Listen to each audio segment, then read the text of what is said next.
လောကမှာပညာရှိသူတော်ကောင်းတွေသတ်မှတ်ပြီးအတိအမှတ်ပြုတဲ့ကုသိုလ်ကောင်းမှု၃မျိုးရှိတယ်အဲ့ဒီ၃မျိုးကဘာလို့ဆိုရင်လူတန်းပိကံမှုဆိုတဲ့ဌာနကောင်းမှုကတစ်ခုလူတန်းပိကံမှုဆိုတာနည်းသည်များသည်မဟုတ်ဘူးကိုယ်အိမ်ရှိမှဆွမ်းရလာတဲ့ယဟန်တာကိုဆုံးလောင်းတာကအစကိုယ်အိမ်လာတဲ့ဧည့်သည်ကိုကျွေးမွေးဣခန္ဓာအပါဝင်ဌာနကောင်းမှုဆိုတာဖြစ်တယ်နော်နောက်ဆုံးမှာကုံကုံပြောရလို့ရှိရင်မြတ်စွာဘုရားကဘယ်လောက်ထိဟောထားတော့ဆိုဌာနကုသိုလ်ဖြစ်ဖို့တတိထားဖို့ပဲလိုအပ်တယ်ကိုယ်အိမ်မှာစားလို့တောက်လို့ကြံကျွင်းကြံတဲ့ထမင်းဟင်းလေးတောင်မှပဲတတ်တရရလုပ်ပြီးတော့တိရစ္ဆာန်လေးတွေစားကြပါစေဆိုပြီးစွန့်ပြရင်တောင်မှပဲကုသိုလ်ရတယ်လို့ပြောတယ်ဌာနကောင်းမှုဖြစ်တယ်လို့ပြောတယ်နော်အမှတ်တမဲ့ပို့လို့လွတ်ပြလိုက်တာကတော့ကုသိုလ်မဟုတ်ဘူးအဲ့တော့ကိုယ်အိမ်မှာစားလို့ကျွင်းကျက်တဲ့အစာအာဟာရလေးတွေကစားပြီးတော့ပို့လို့အမှတ်တမဲ့လွတ်ပြတာမျိုးမလုပ်ဘဲနဲ့အပမရဆိုတဲ့တတိတရားနဲ့တတိထားပြီးတော့သရဝလေးတွေဒီအစာအာဟာရကိုစားကြပါစေဆိုပြီးကျွေးမွေးတဲ့အနေနဲ့ခြားထားလို့ရှိရင်နေ့စဉ်နဲ့ညဌာနကောင်းမှုဖြစ်တယ်နော်မြတ်စွာဘုရားကိုယ်တိုင်ကဝိသကောတသုတ်တံမှာဒါဟောထားတာရှိတယ်နောက်ဆုံးမှာတဲ့ဥစေးခွက်စေးပကန်းစေးအကျွင်းကြံထမင်းဘတ်ဟင်းဘတ်ကလေးတွေကစပြီးသရဝလေးတွေစားကြပါစေဆိုတဲ့ရှိရချက်လေးနဲ့စွန့်ပြည့်တောင်မှပဲဌာနကောင်းမှုဖြစ်ပါတယ်အဲ့ဒီဌာနကောင်းမှုကကိုယ်ဘဝဖြစ်လျာမှာကိုယ်မှာအစားအစာရှားပါမှုမစားရမှုငတ်ပြတ်မှုဆိုတာဖြစ်စေတယ်လောကမှာကမ္ဘာမှာဒီကနေ့ခေတ်တန်ပေါင်း9000လောက်လူတွေရှိတယ်လူဦးရေ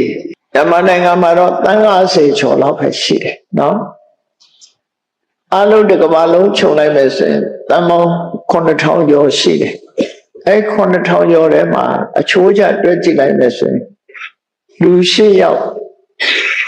တစ်ယောက်ဟာထမင်းမဝဘူးလို့ပြောတယ်အစာဝအောင်စားရဘူး8ယောက်တစ်ယောက်လောက်ကထမင်းဝအောင်စားရ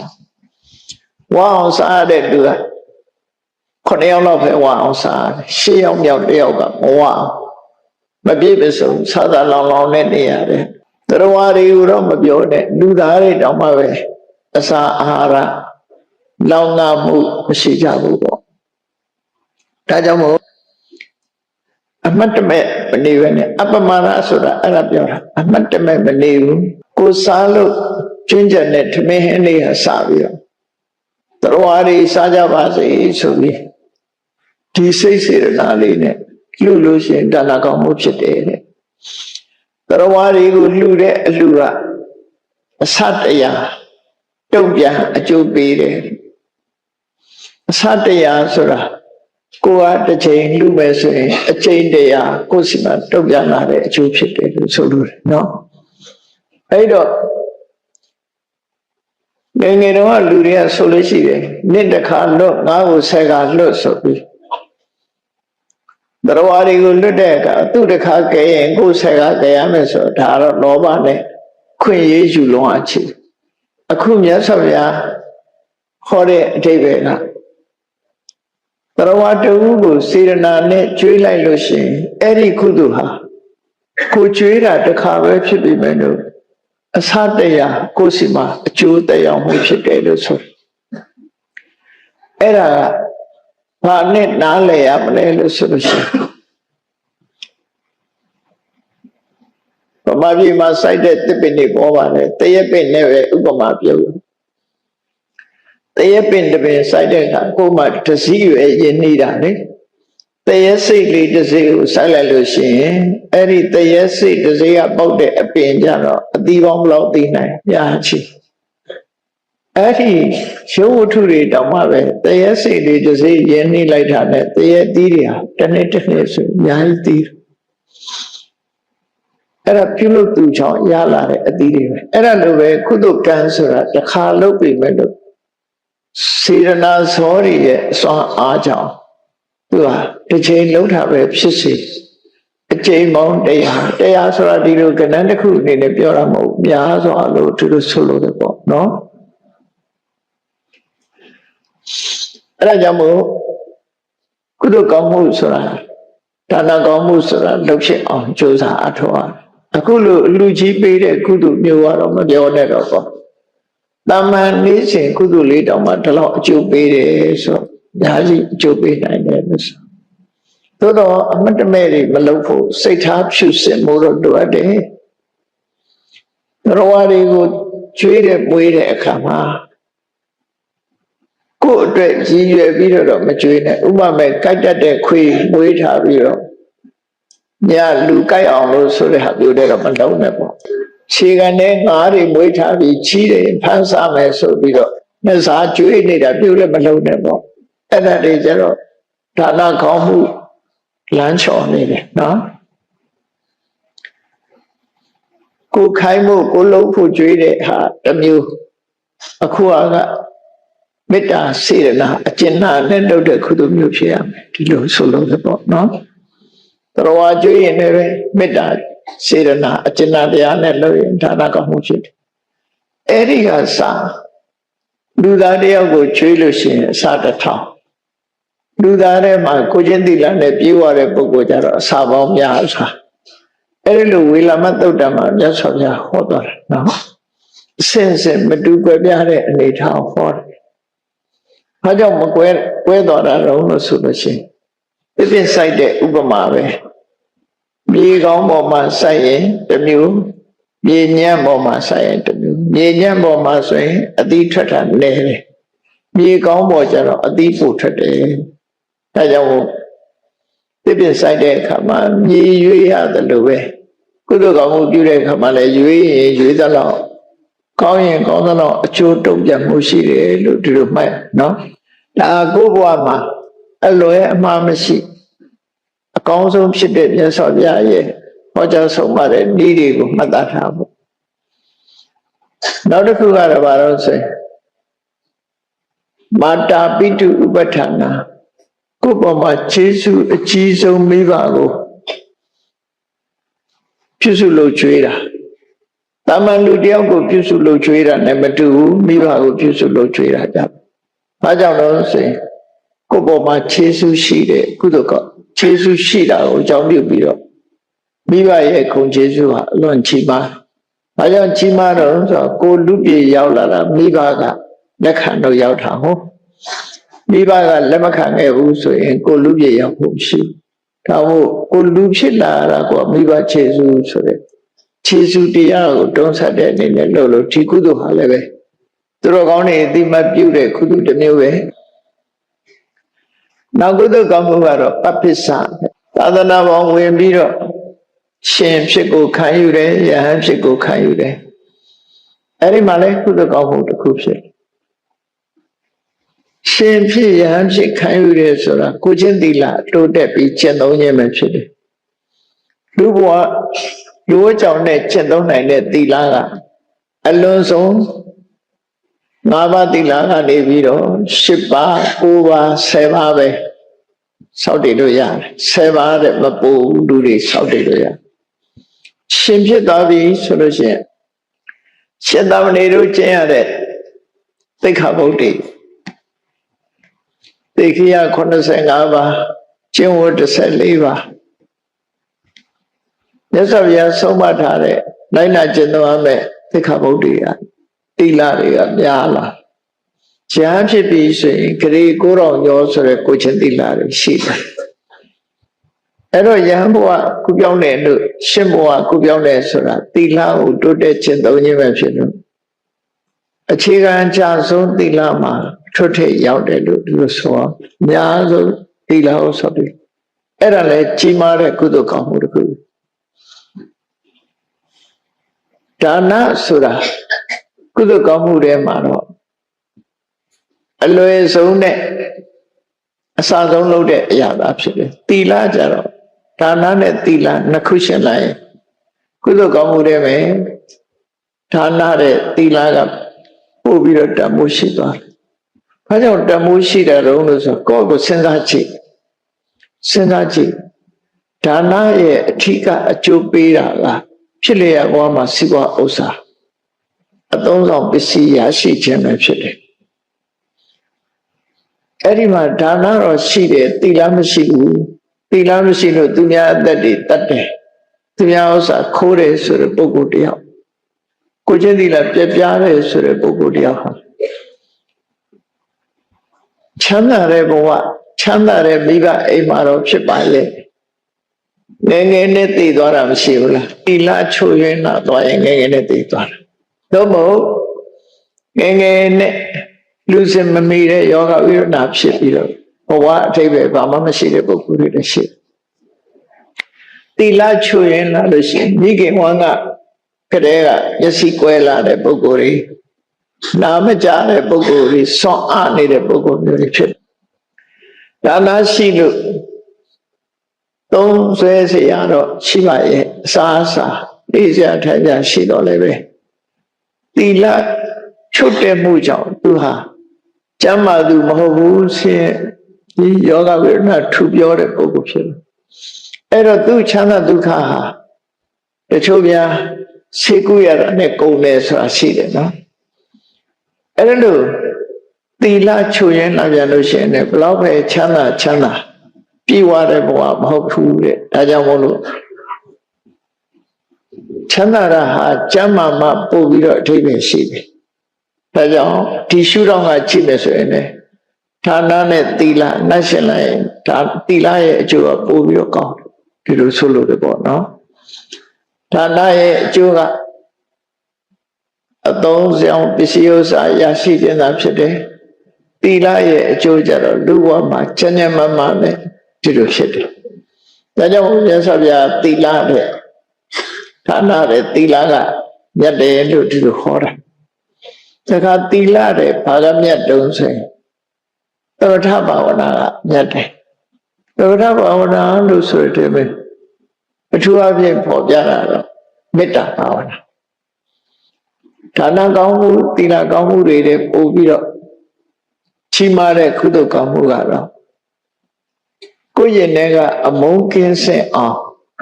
လေ့ကျင့်ပြီးတော့ယူတဲ့မေတ္တာတရားအဲ့မေတ္တာပို့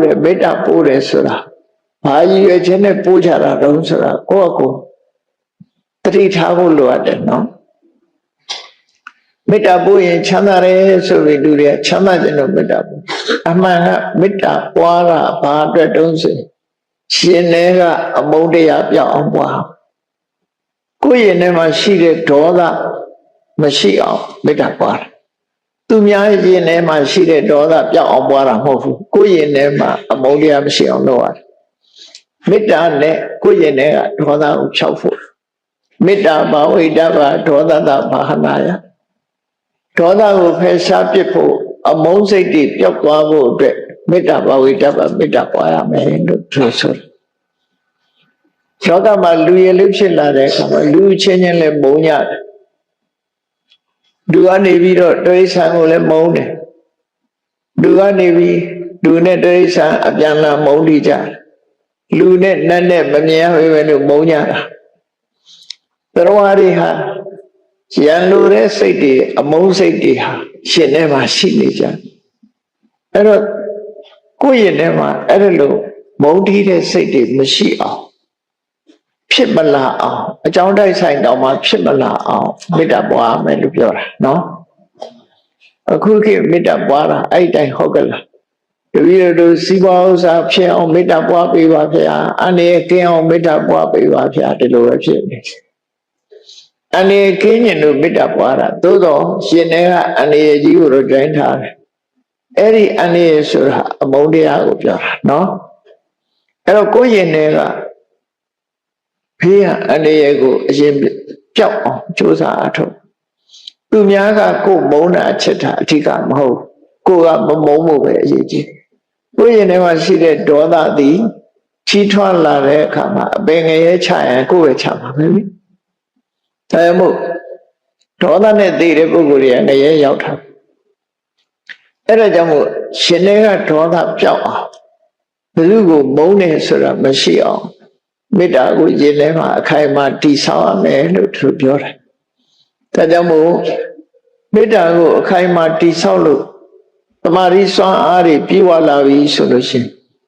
အဲ့ဒီမေတ္တာအောင်မြင်သွားတဲ့ပုဂ္ဂိုလ်တရားဟာတက်တန်းရှိကြတဲ့ဗြဟ္မပြေတောင်ရောက်တယ်နော်မေတ္တာဆံရသွားပြီဆိုရင်တက်တန်းရှိတဲ့ဗြဟ္မပြေရောက်တယ်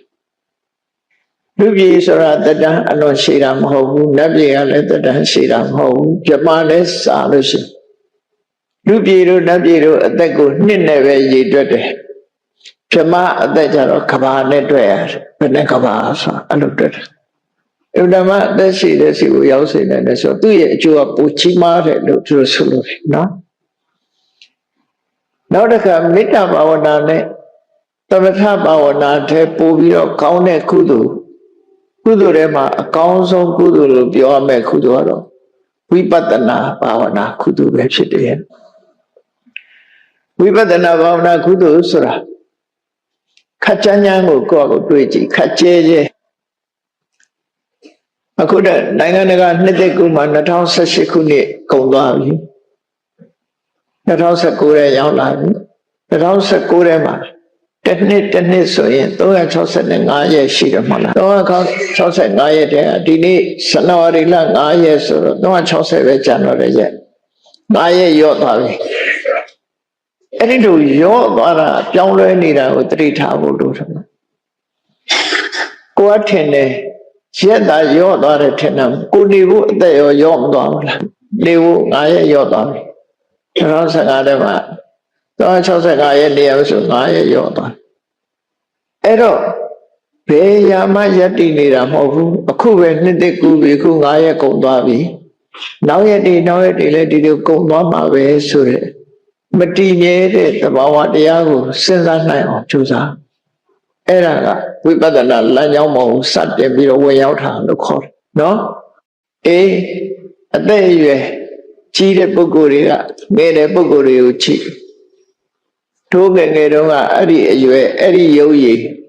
အခုဒီရွယ်ရောက်တဲ့အခါတို့တွေအဲ့ဒီရုပ်ရည်တွေမရှိတော့ဘူးပျောက်ကွယ်သွားပြီအခါငယ်တဲ့လူကကြီးတဲ့လူကိုကြည့်လိုက်ငါတို့လေတနေ့ကြာရင်အဲ့ဒီလိုဖြစ်မှာပဲအဲ့ဒီလမ်းကိုငါတို့သွားနေတယ်ဆိုတော့နှလုံးသွင်းဖို့လိုအဲ့ဒီနှလုံးသွင်းတာဟာကုသိုလ်မှန်သိဖို့လိုတယ်ဘာကြောင့်ကုသိုလ်ဖြစ်တုံးလို့ဆိုတော့အဲ့လိုနှလုံးသွင်းဆင်ញင်ခြင်းအဖြစ်လောဘတွေဒေါသတွေမောဟတွေအမှန်မသိခြင်းမောဟကိုရှင်းပြနေတာပဲအမှန်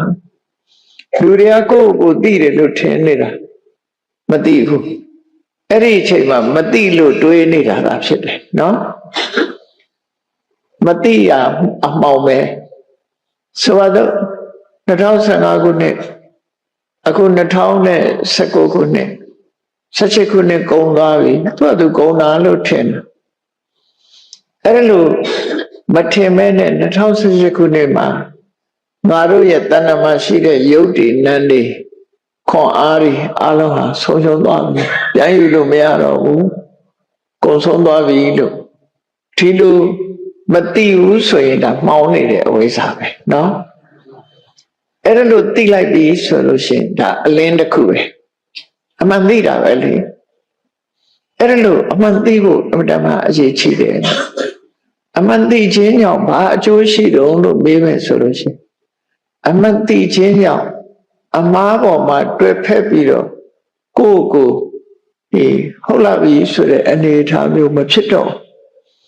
ကိုယ်အနေနဲ့ကိုသိနေလို့ရှိရင်ထိုအနေနဲ့ကလွတ်မြောက်အောင်ကြိုးစားမှုရှိလာမှာပေါ့အေးတနည်းအားဖြင့်ပြောရမယ်ဆိုရင်ကိုယ့်ပေါ်မှာတွေ့တာခြင်းတစ်ဖက်သားကိုမုန်းတီးခြင်းဆိုတဲ့မုန်းခြင်းချစ်ခြင်းဆိုတဲ့စိတ်ဓာတ်တွေပျောက်သွားနိုင်ပျောက်သွားတဲ့အခါမှာတွေ့တာမှုကိုအကြောင်းပြုပြီးတော့ဖြစ်တဲ့တောကဆိုတာလည်းပျောက်သွားနိုင်ရှင်ထဲကတောကဆိုတာနေရာတကာမှာရှိတာမဟုတ်ဘူးကိုယ်ပိုင်တဲ့ပစ္စည်းအတွက် ကိုပိုင်တဲ့ပစ္စည်းအတွက်တောကဖြစ်တယ်ကိုနဲ့ဆက်ဆက်နေတဲ့ဆွေမျိုးသားချင်းအပေါင်းအသင်းတွေအတွက်တောကဖြစ်တယ်ကိုမပိုင်တဲ့ပစ္စည်းအတွက်တောကဆာမဖြစ်ဘူးကိုနဲ့မသိတဲ့လူအတွက်တောကဆာမဖြစ်ဘူးအဲ့တော့တောကရဲ့တရားခံကဘယ်သူတော့ဆိုရင်တွေ့တာမှုပဲဖြစ်တယ်လူဘဝရောက်လာတဲ့အခါမှာမိသားစုဆိုတာဖွဲ့စည်းလာမိသားစုဖြစ်လာလို့ရှိရင်အမေရှိတယ်အဖေရှိတယ်သားရှိတယ်သမီးရှိတယ်သားသမီးကနေဆက်နွယ်ပြီးတော့ချွေးမရှိတယ်သမက်ရှိတယ်မြီးရှိတယ်ရောက်လာကောအဲ့ဒီလိုဆက်လာတဲ့အခါမှာတောကလေးတွေဝင်လာတယ်ဆိုသတိထားဖို့အဲ့လိုမဟုတ်ခင်ကတောကမဖြစ်ဘူးသူတို့အတွက်ကိုနှစ်ယောက်ထဲနေတော့ကသားသမီးမရှိတဲ့လူဆိုသားအတွက်တောကရှိပါမလားမရှိဘူးသမီးအတွက်လည်းတောကရှိဘူးသားသမီးမရှိတဲ့လူကသားဒါပြင်ငါတို့ကအေးတယ်လို့အောင်းမိတ်လားမအေးဘူးဘယ်သူအတွက်တောကဖြစ်တော့ဆိုလို့ရှိရင်ကိုအတွက်တောကဖြစ်နေကိုခန္ဓာအတွက်တောကဖြစ်ခန္ဓာရှိနေပြန်တော့ရှိပြန်တာပဲတောကအေးတောကတွေပွားသွားလိုက်ပေါ်တော့သားရှိလို့ချွေးမရလာပြန်သမီးရှိတော့သမက်ရလာပြန်ပြီးတဲ့အခါမြေး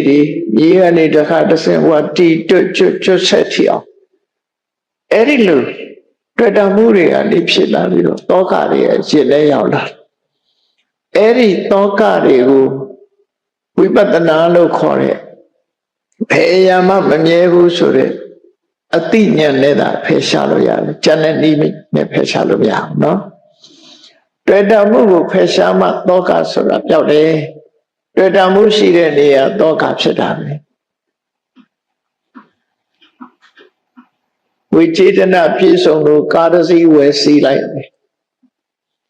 အဲ့ဒီကာလမ်းမှာတိုက်တယ်ဆိုရင်တောကမဖြစ်ဘူးလားဖြစ်တယ်ကိုကားမဟုတ်ဘူးကိုကရောင်းလိုက်တဲ့အဲ့ဒီကားကြီးမဆန်ရလိုက်ပြီအဲ့ကားကြီးလမ်းမှာတိုက်တဲ့အကြာရင်ဖြစ်သေးလားတောကကိုဟာတော့ကတောကဖြစ်တယ်ကိုဟာမဟုတ်ရင်တောကမဖြစ်ဘူးဆိုတော့ဓမ္မထင်ရှားနော်မိသားစုနဲ့ပြောရမယ်ဆိုရင်လူတယောက်ဟာလိမ္မာသည်ဖြစ်စေမလိမ္မာသည်ဖြစ်စေကိုယ်နဲ့မပတ်သက်ခင်တော့ကသူ့အတွက်ပူတာမရှိဘူးသမီးနဲ့ပတ်သက်ပြီးတော့သမက်တော်လာပြီဆိုရင်ပတ်သက်လာပြီနော်သားနဲ့ပတ်သက်ပြီးချွေးမတော်လာပြန်ပြီဆိုရင်ပတ်သက်သွားပြန်ပြီအဲ့ကြရင်တောကဆိုဖြစ်လာတယ်အဲ့တော့ပြောရမယ်ဆိုရင်ပတ်သက်လာရင်တောကဖြစ်ဖို့ပဲနော်ဝိចេတနာလည်းပဲကိုယ်ပစံကိုပစ္စည်းမဟုတ်ဘူးဆိုရင်မပတ်သက်တာမပတ်သက်လို့ရှိရင်တောကမဖြစ်ဘူးပတ်သက်ရင်တောကဖြစ်လာအဲ့ဒီပတ်သက်မှုတွေရှိနေသမျှကာလပတ်လုံးတောကဖြစ်နေဒါဖြင့်တောကမဖြစ်အောင်ဗာနဲ့ထိမ့်လေပစ္စည်းဥစ္စာနဲ့ပတ်သက်ပြီးတောကမဖြစ်အောင်ဗာလို့အိုးလူဆိုတာပစ္စည်းသင်္ခါရလူသင်္ခါရဒီနေ့ကျတော့ပစ္စည်းကငါ့ကိုစွန့်သွားမယ်ငါကတော့လည်းပစ္စည်းကိုစွန့်တယ်ဘယ်ရာမှမမြဲဘူးလို့တွေးလိုက်နိုင်လို့ရှိရင်ယော့သွားအဲ့လိုတွေးရသာသမီတွေနဲ့ပတ်သက်လာတဲ့အခါမှာလဲအေးသူတို့ငါခေါ်လို့လာတာမဟုတ်ဘူးသူတို့ခါလေးရောက်လာကြအဲ့တော့ငါနဲ့ပတ်သက်နေတော့ငါကောင်းအောင်ပြုစုမယ်မလိမ္မာတာတော့သူတောင်းအောင်မယ်ငါတတ်နိုင်တယ်ပြောမယ်ဟောဒီလိုဆိုလို့နော်ဒါလျှော့ချတဲ့နေ့ဖြစ်လာပြီးတဲ့နောက်မှာလျှော့ချရမယ်နေ့အဲ့ဒီလိုမှမလျှော့ဘူးထွက်ပေါက်မရှိဘူးဆိုရင်လူတွေကဖြစ်ရလေခြင်းဆိုပြီးတော့ဒုက္ခရောက်ကြပြန်အဲ့တော့ကိုယ့်အကိုရှာထားတဲ့ဒုက္ခတွေကနဲတာမဟုတ်ဘူးပင်ကိုဒုက္ခနဲ့ရှာထားတဲ့ဒုက္ခတွေကများလာတဖြည်းဖြည်းချင်းအဲ့ဒီလိုလူလောကမှာဒီလိုရှိလာတဲ့အခါအကောင်းဆုံးဖြစ်အောင်ဘယ်လိုနေကြမလဲမြတ်စွာဘုရားရဲ့ဆုံးမကောင်းဆုံးဖြစ်ဖို့အတွက်နံပါတ်1စိတ်ကောင်းနှလုံးကောင်းအရင်ထားဖို့ကြိုးစားစိတ်ကောင်းနှလုံးကောင်းဆိုတာမြတ်စွာဘုရားရဲ့ဆုံးမတရားတော်တွေထဲမှာအခုဒါနကောင်းမှုလုပ်ပြီးနော်သီလကောင်းမှုလည်းလုပ်တယ်ခုပြောတဲ့ရှင်ပြုတယ်ဆိုတော့ရှင်ဘဝခုပြောင်းတယ်ဆိုတော့သီလကောင်းမှုလည်းလုပ်ကြတယ်အဲ့လိုကုသိုလ်ကောင်းမှုတွေဖြစ်လာပြီဆိုတဲ့အခါမှာမမေ့မလျော့သောတတိဖြင့်ကုသိုလ်ကောင်းမှုတွေဖြစ်နေအောင်တို့ဘယ်လိုလုပ်မလဲဆိုရင်အပမာဒလို့ခေါ်တဲ့တတိတရားကိုအရင် မွေးမြူရမှာဖြစ်တယ်အပမရဆိုတဲ့တတိတရားဆိုတာအမှတ်တမဲ့နေတာမဟုတ်ဘူးခုရေနတာမှာနေကြတဲ့ရေနတာရှင်းတော့ဆိုရေနတာမျိုးပေါ့နော်ရေနတာမျိုးမှာနေကြတဲ့အမျိုးသားအမျိုးသမီးတွေဟာကိုယ့်ကိုစဉ်းကျင်စဉ်းစားတနေ့တာအချိန်ငါတို့ဘာလို့ကုန်လွန်လာတယ်လဲနော်အဲ့ဒါကိုတတိထားပြီးတော့ငါတို့ကုန်လွန်လာတဲ့အချိန်တွေဟာတို့ဒုက္ခပေးမဲ့အကုသိုလ်နဲ့ကုန်လွန်လာလားတို့ရဲ့ချမ်းသာမှုကိုဖြစ်ပေါ်စေမဲ့ကုသိုလ်တရားနဲ့ကုန်လွန်လာလားဆိုဒီနှစ်ခုအတွေးလေးကိုတွေးကြည့်နော်ဒီနှစ်ခုအတွေးတွေတွေးကြည့်အဲ့လိုတွေးကြည့်ပြီးတော့ကုန်လာတဲ့အချိန်တွေကုန်ရမဲ့အချိန်တွေမှာကုသိုလ်ကောင်းမှုနဲ့ကုန်အောင်ကြိုးစားဖို့လိုတယ်ကုသိုလ်ကောင်းမှုဆိုတာကိုယ်ကိုချမ်းသာဖို့အတွက်ထောက်ကူပြုတဲ့တရားတွေပဲအပြစ်ကင်းတဲ့လောက်ရမှန်သမျှကုသိုလ်ခေါရပြောတယ်ဌာနကောင်းမှုဖြစ်ဖို့ဆိုတာမခဲရင်ဘူးနော်ငါးပါးသီလလုံခြုံအောင်ဆောင်ရှောက်မယ်ဆိုလို့ရှိရင်လည်းဒါသီလကောင်းမှုဖြစ်နေတယ်ဒါနနဲ့သီလနှစ်ခုလုံးလို့ရှိရင်သူပြည့်လက်ပြည့်စွာရောက်ပါတယ်အပေငယ်ရလွတ်ပါဒီနေရာမှာမြတ်စွာဘုရားလက်ထက်ကမဆလရွာသားမခဆိုတဲ့လူတယောက်ရဲ့ကုသိုလ်ကောင်းမှုပြုလုပ်ပုံလေးကိုကြည့်နော်သူဟာတရားမင်းဘာကြောင့်ဖြစ်သွားတော့လို့ထိတ်တန်းပုဂ္ဂိုလ်ဘာကြောင့်ဖြစ်သွားလဲခုရေနေတာနေတဲ့မျိုးအောင်သားမျိုးသမီးတွေလည်းထိတ်တန်းရောက်လုပ်လို့ရထိတ်တန်းမရောက်ဘူးလို့မပြောနိုင်ဘူးနော်ကိုယ့်ရဲ့ကြိုးစားမှုတွေကိုပြောတောသားပဲဖြစ်ပါစေသမထဖြစ်ခြင်းဖြစ်သွားတာ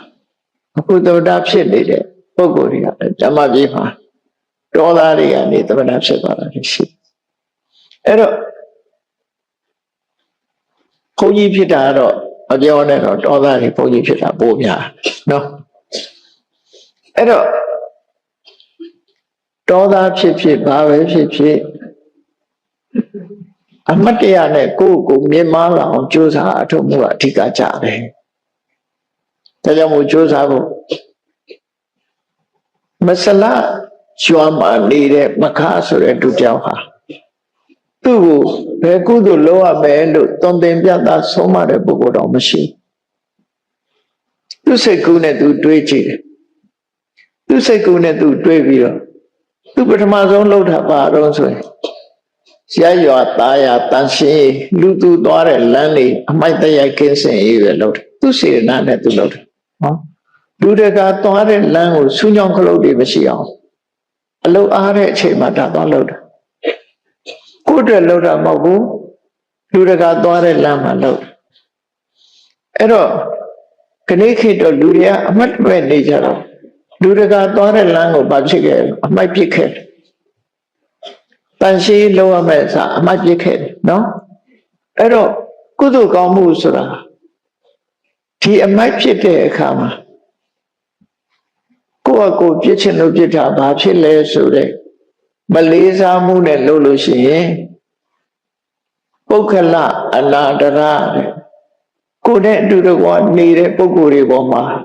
ကျိုးသေးလေးစားမှုခါရဝဆိုတဲ့မင်္ဂလာတရားပျက်စီးသွားတယ်သူတို့ကတော့ကောင်းတဲ့ထင်ပြီးလို့ကြ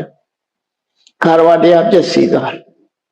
ပြစ်ချင်တဲ့နေရာအမိုက်ပြစ်ကားစီးသွားတယ်ကားပေါ်ကနေပြစ်ချရတဲ့အမိုက်တွေ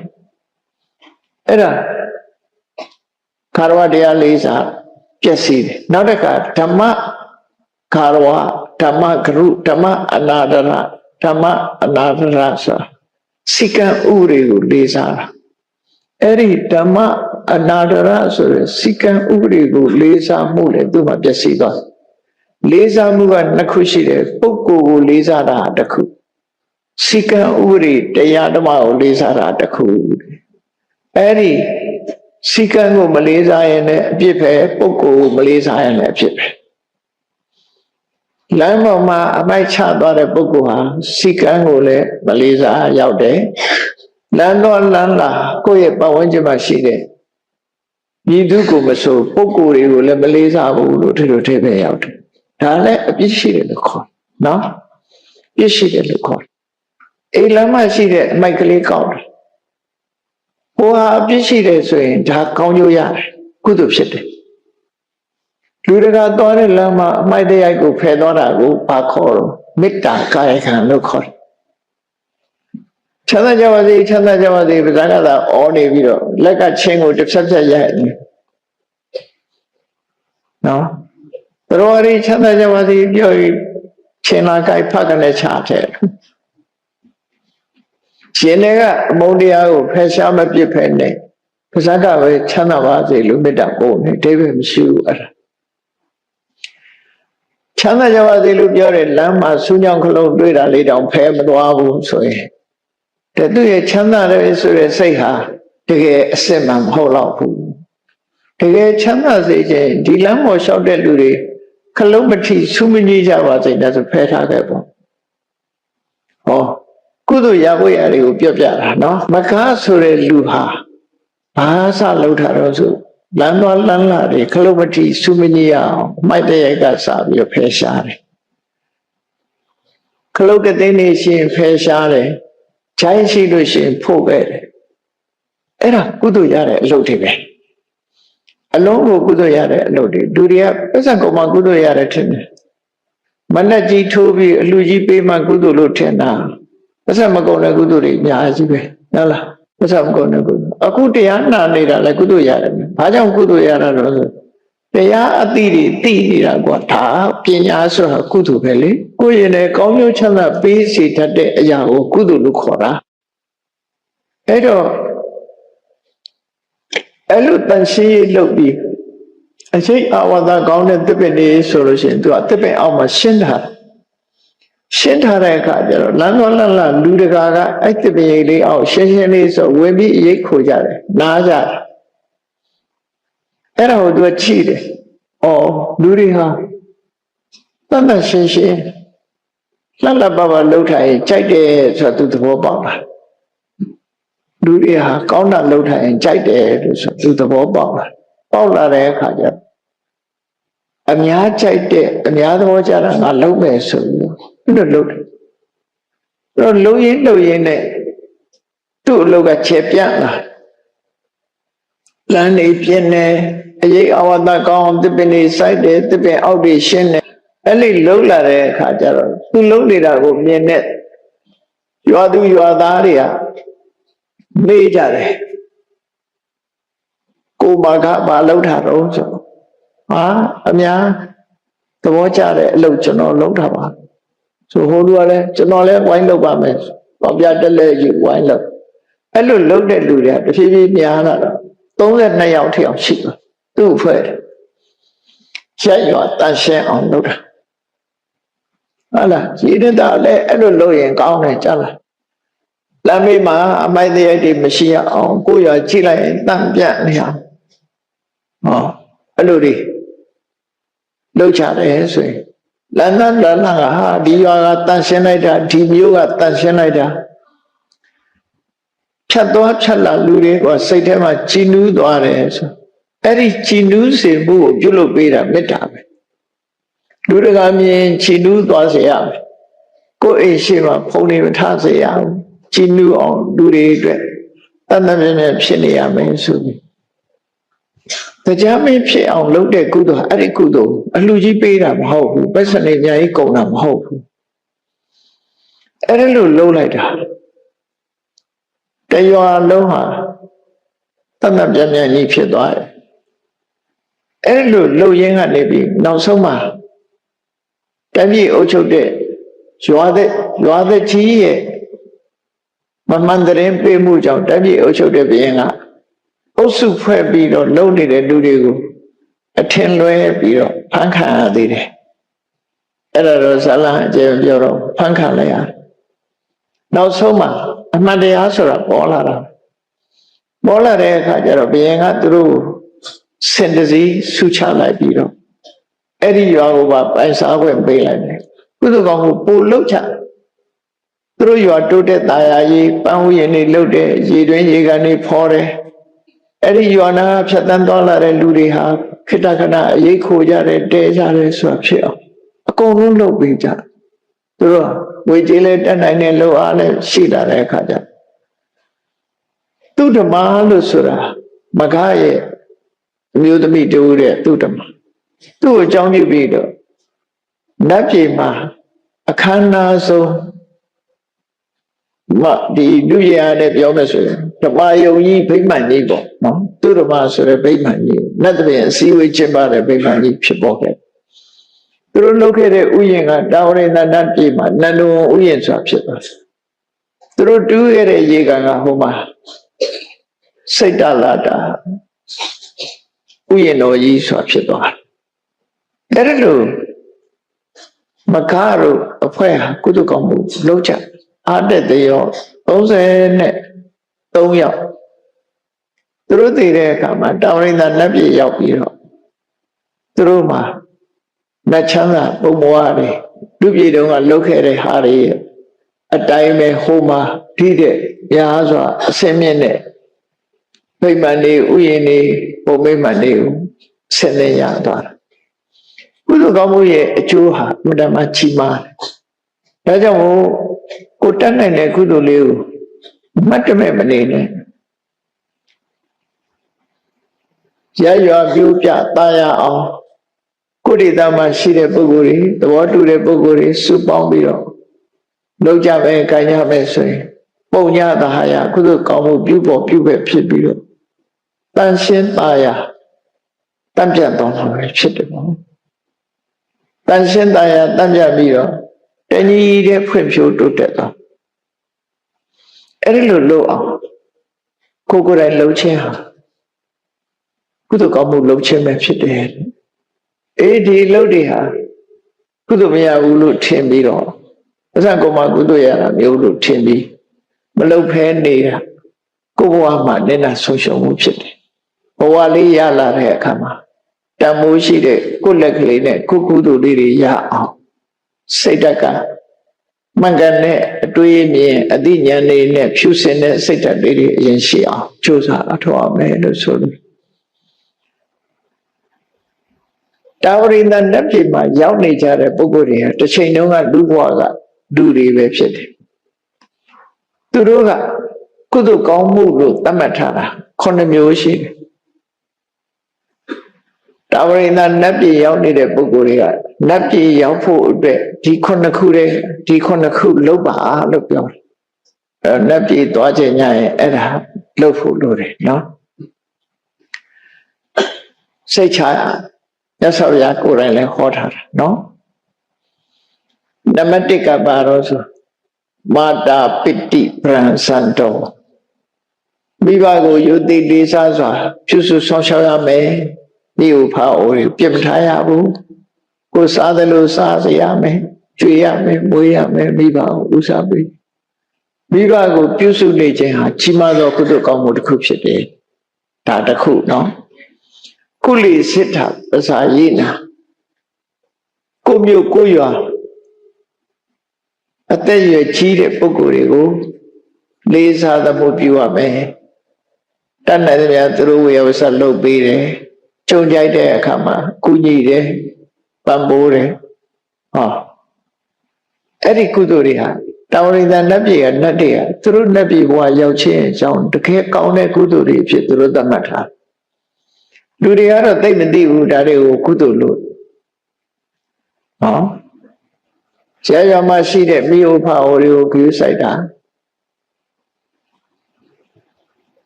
Now the Kajaro. Nan the Kila Tam. Sakabio Lucy, pero my yaya Sunday, Babione, she Gigi Bio, cook a me die a me, a pay so a pay, Uji, yeso Uchi, but you are the leaders are pure so sasa. Yaya Sunday say, have you remember Nan the killer Tam.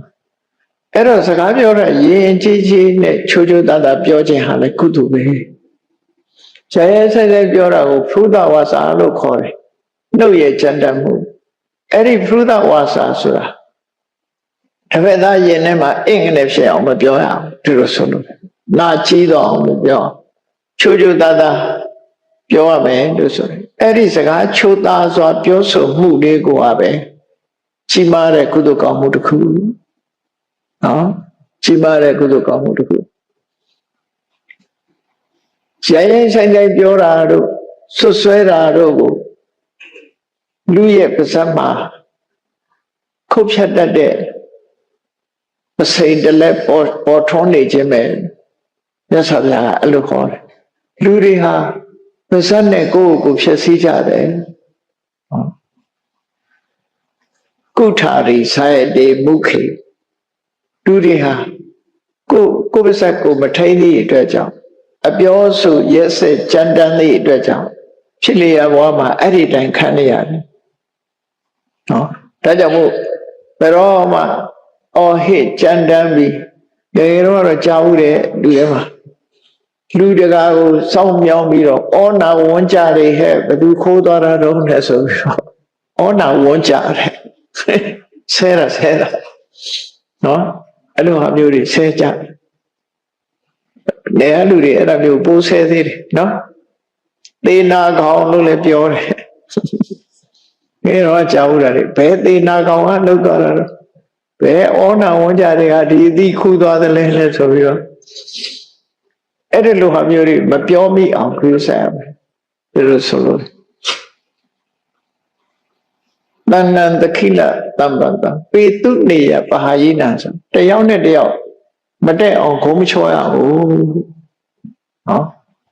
တူနဲ့တူကွဲပြားသွားအောင်စိတ်ထားကွဲသွားအောင်ဒီလိုခုံးချောမှုမပြောရဘူးတဲ့ဒါလည်းပါစက်နေနဲ့ရှောင်းရမယ်စီတုစရိုက်ဖြစ်တယ်ပေါ့နောက်တစ်ခုကဘာလို့ဆိုဝိနည်းမစ္စေရမလားကိုယ်သာသုံးမယ်ကိုယ်အတွက်ကိုယ်သာကိုကြည့်တတ်တဲ့မစ္ဆရိယတရားတစ်ဖက်သားကိုလုံးဝမရစေခြင်းနဲ့ဝန်တိုမှုဆိုတဲ့မစ္ဆရိယတရားရှောင်ရှားရမယ်တဲ့ကိုယ်သာသုံးမယ်ကိုယ်သာအခွင့်အရေးရခြင်းနဲ့ဆိုတဲ့စိတ်ဓာတ်မျိုးမရှိရဘူးကျေရောရမယ်နော်ငါလည်းလူဘဝနေတာခဏပဲငါတယောက်တည်းနေတာမဟုတ်ဘူးဘာပဲဖြစ်ဖြစ်ရှိသမျှဟာအလုံးအတွက်ပဲဒီလိုလုံးနော်ညမပြေမှာတိုင်းရင်းဆရာတွေမစ္စရိယအာချီပြီးတော့စေတမဲဖွဲ့ထားနောက်စေတမဲဖွဲ့ထားကြာတော့စေနီတွေပြောက်ကုန်အဲမစ္စရိယလို့ခေါ်တယ်ဘာအကျိုးမှမရှိနော်ကိုသိတာလေးကိုကွက်ထားဘယ်သူမှမပြောဘဲနဲ့ဖွက်ထားတေတော့ပါသွားတယ်အဲ့ဒီလိုမလုံးရဘူးတဲ့ကိုသိတာပြောပြဘယ်သူပဲဖြစ်ဖြစ်စ조사ရင်ဖြစ်မှာပဲအဲ့ဒါကြောင့်မို့ရှုပ်ဝက်ထားတယ်မရှိစေရအောင်ကိုယ်မှာရှုပ်ဝက်တယ်ဆိုတာလူမသိသူမသိစေရမယ်ရှုပ်ဝက်ချက်ကိုပြောတာမဟုတ်ဘူးအများအတွက်လှုပ်တဲ့လှုပ်ထိုက်တာတွေကိုအများအကျိုးဖြစ်မဲ့ဟာတွေကိုရှုပ်ဝက်မထားရဘူးလို့ဆိုလို့နော်တွန့်တိုတာရှုပ်ဝက်တာဆိုတာအမျိုးမျိုးရှိတယ်ဟင်းကောင်းကောင်းလေးချက်ပြီးတော့အသားလုံးကောင်းကောင်းလေးကိုကြောင်အိမ်နဲ့ထည့်တော့ခတ်ထားရတယ်အဲ့ဒါမစ္စရိယကျန်တဲ့လူတွေမစားရဘူးဆိုနော်ဖွက်ထားအိမ်မှာတည်းပဲမစ္စရိယရှိတယ်ငါဟာမကင်နဲ့ဒါငါအတွက်နင့်အတွက်မဟုတ်ဘူးဆိုရှုပ်ဝက်တယ်အဲ့မျိုးဖြစ်တတ်တယ်မိသားစုတွေဂုံကျေးဇူးနဲ့ပတ်သက်လာရင်လေလူတယောက်အကြောင်းကိုလူတယောက်ကကိုယ်ရှိမှချီးမွမ်းနေလို့ရှိရင်မချီးမွမ်းနိုင်ဘူးမင်းမသိပါဘူးကွာဆိုပုတ်ချတယ်နော်အဲ့ဒါလို့ချီးမွမ်းတာကိုလည်းပဲမကြိုက်ဘူးလူတယောက်ကိုချီးမွမ်းရင်လည်းမကြိုက်ဘူးကိုယ်ကသာချီးမွမ်းရင်ချီးမွမ်းသူများချီးမွမ်းရင်မကြိုက်ဘူးဆိုတော့အဲ့ဒါတွေအလုံးဟာမစ္စရိယတွေချီမစ္စရိယတရားတွေဟာကိုယ့်ကိုဖြစ်စီဒါကြောင့်မို့မခါလူလင်တို့ဖွဲ့ရတော့သူတို့ကမစ္စရိယတရားကိုလည်းဖယ်ရှားတယ်တဲ့အိမ်မနေအလုံးအတွက်ဆိုတဲ့အနေနဲ့ပဲနေကြဘယ်သူပဲဖြစ်ဖြစ်ပွင့်ပွင့်လင်းလင်းဆက်ဆံပြောဆိုပြီးနေထိုင်ကြကိုယ်အတွက်လည်းမဟုတ်ခြိုက်တဲ့လူစားသွား ဒီလိုအများအတွက်ပဲတူတူပဲစားကြတယ်ဒီလိုနေကြတယ်နော်ဝိနည်းဝိစေရမလားသစ္စာကောဓာပိပုံနရဆိုပြောလို့ရှိရင်ဘယ်တော့မှလိမ်မပြောဘူးတဲ့အမှန်တည်းပြောတယ်ဒါလည်းပဲခုံသိက္ခာတစ်ခုပဲအဲ့ဒီတစ်ခုတည်းနဲ့လည်းနတ်ပြည်ရောက်တာတွေရှိတယ်ပေါ့နော်ကောဓာပိပုံကိုဒေါသကိုချိုးနိုင်တယ်ဒေါသကိုလွတ်မပေးဘူးအခုခေတ်ကတော့ဒေါသကိုရှေ့တန်းတင်လာတတ်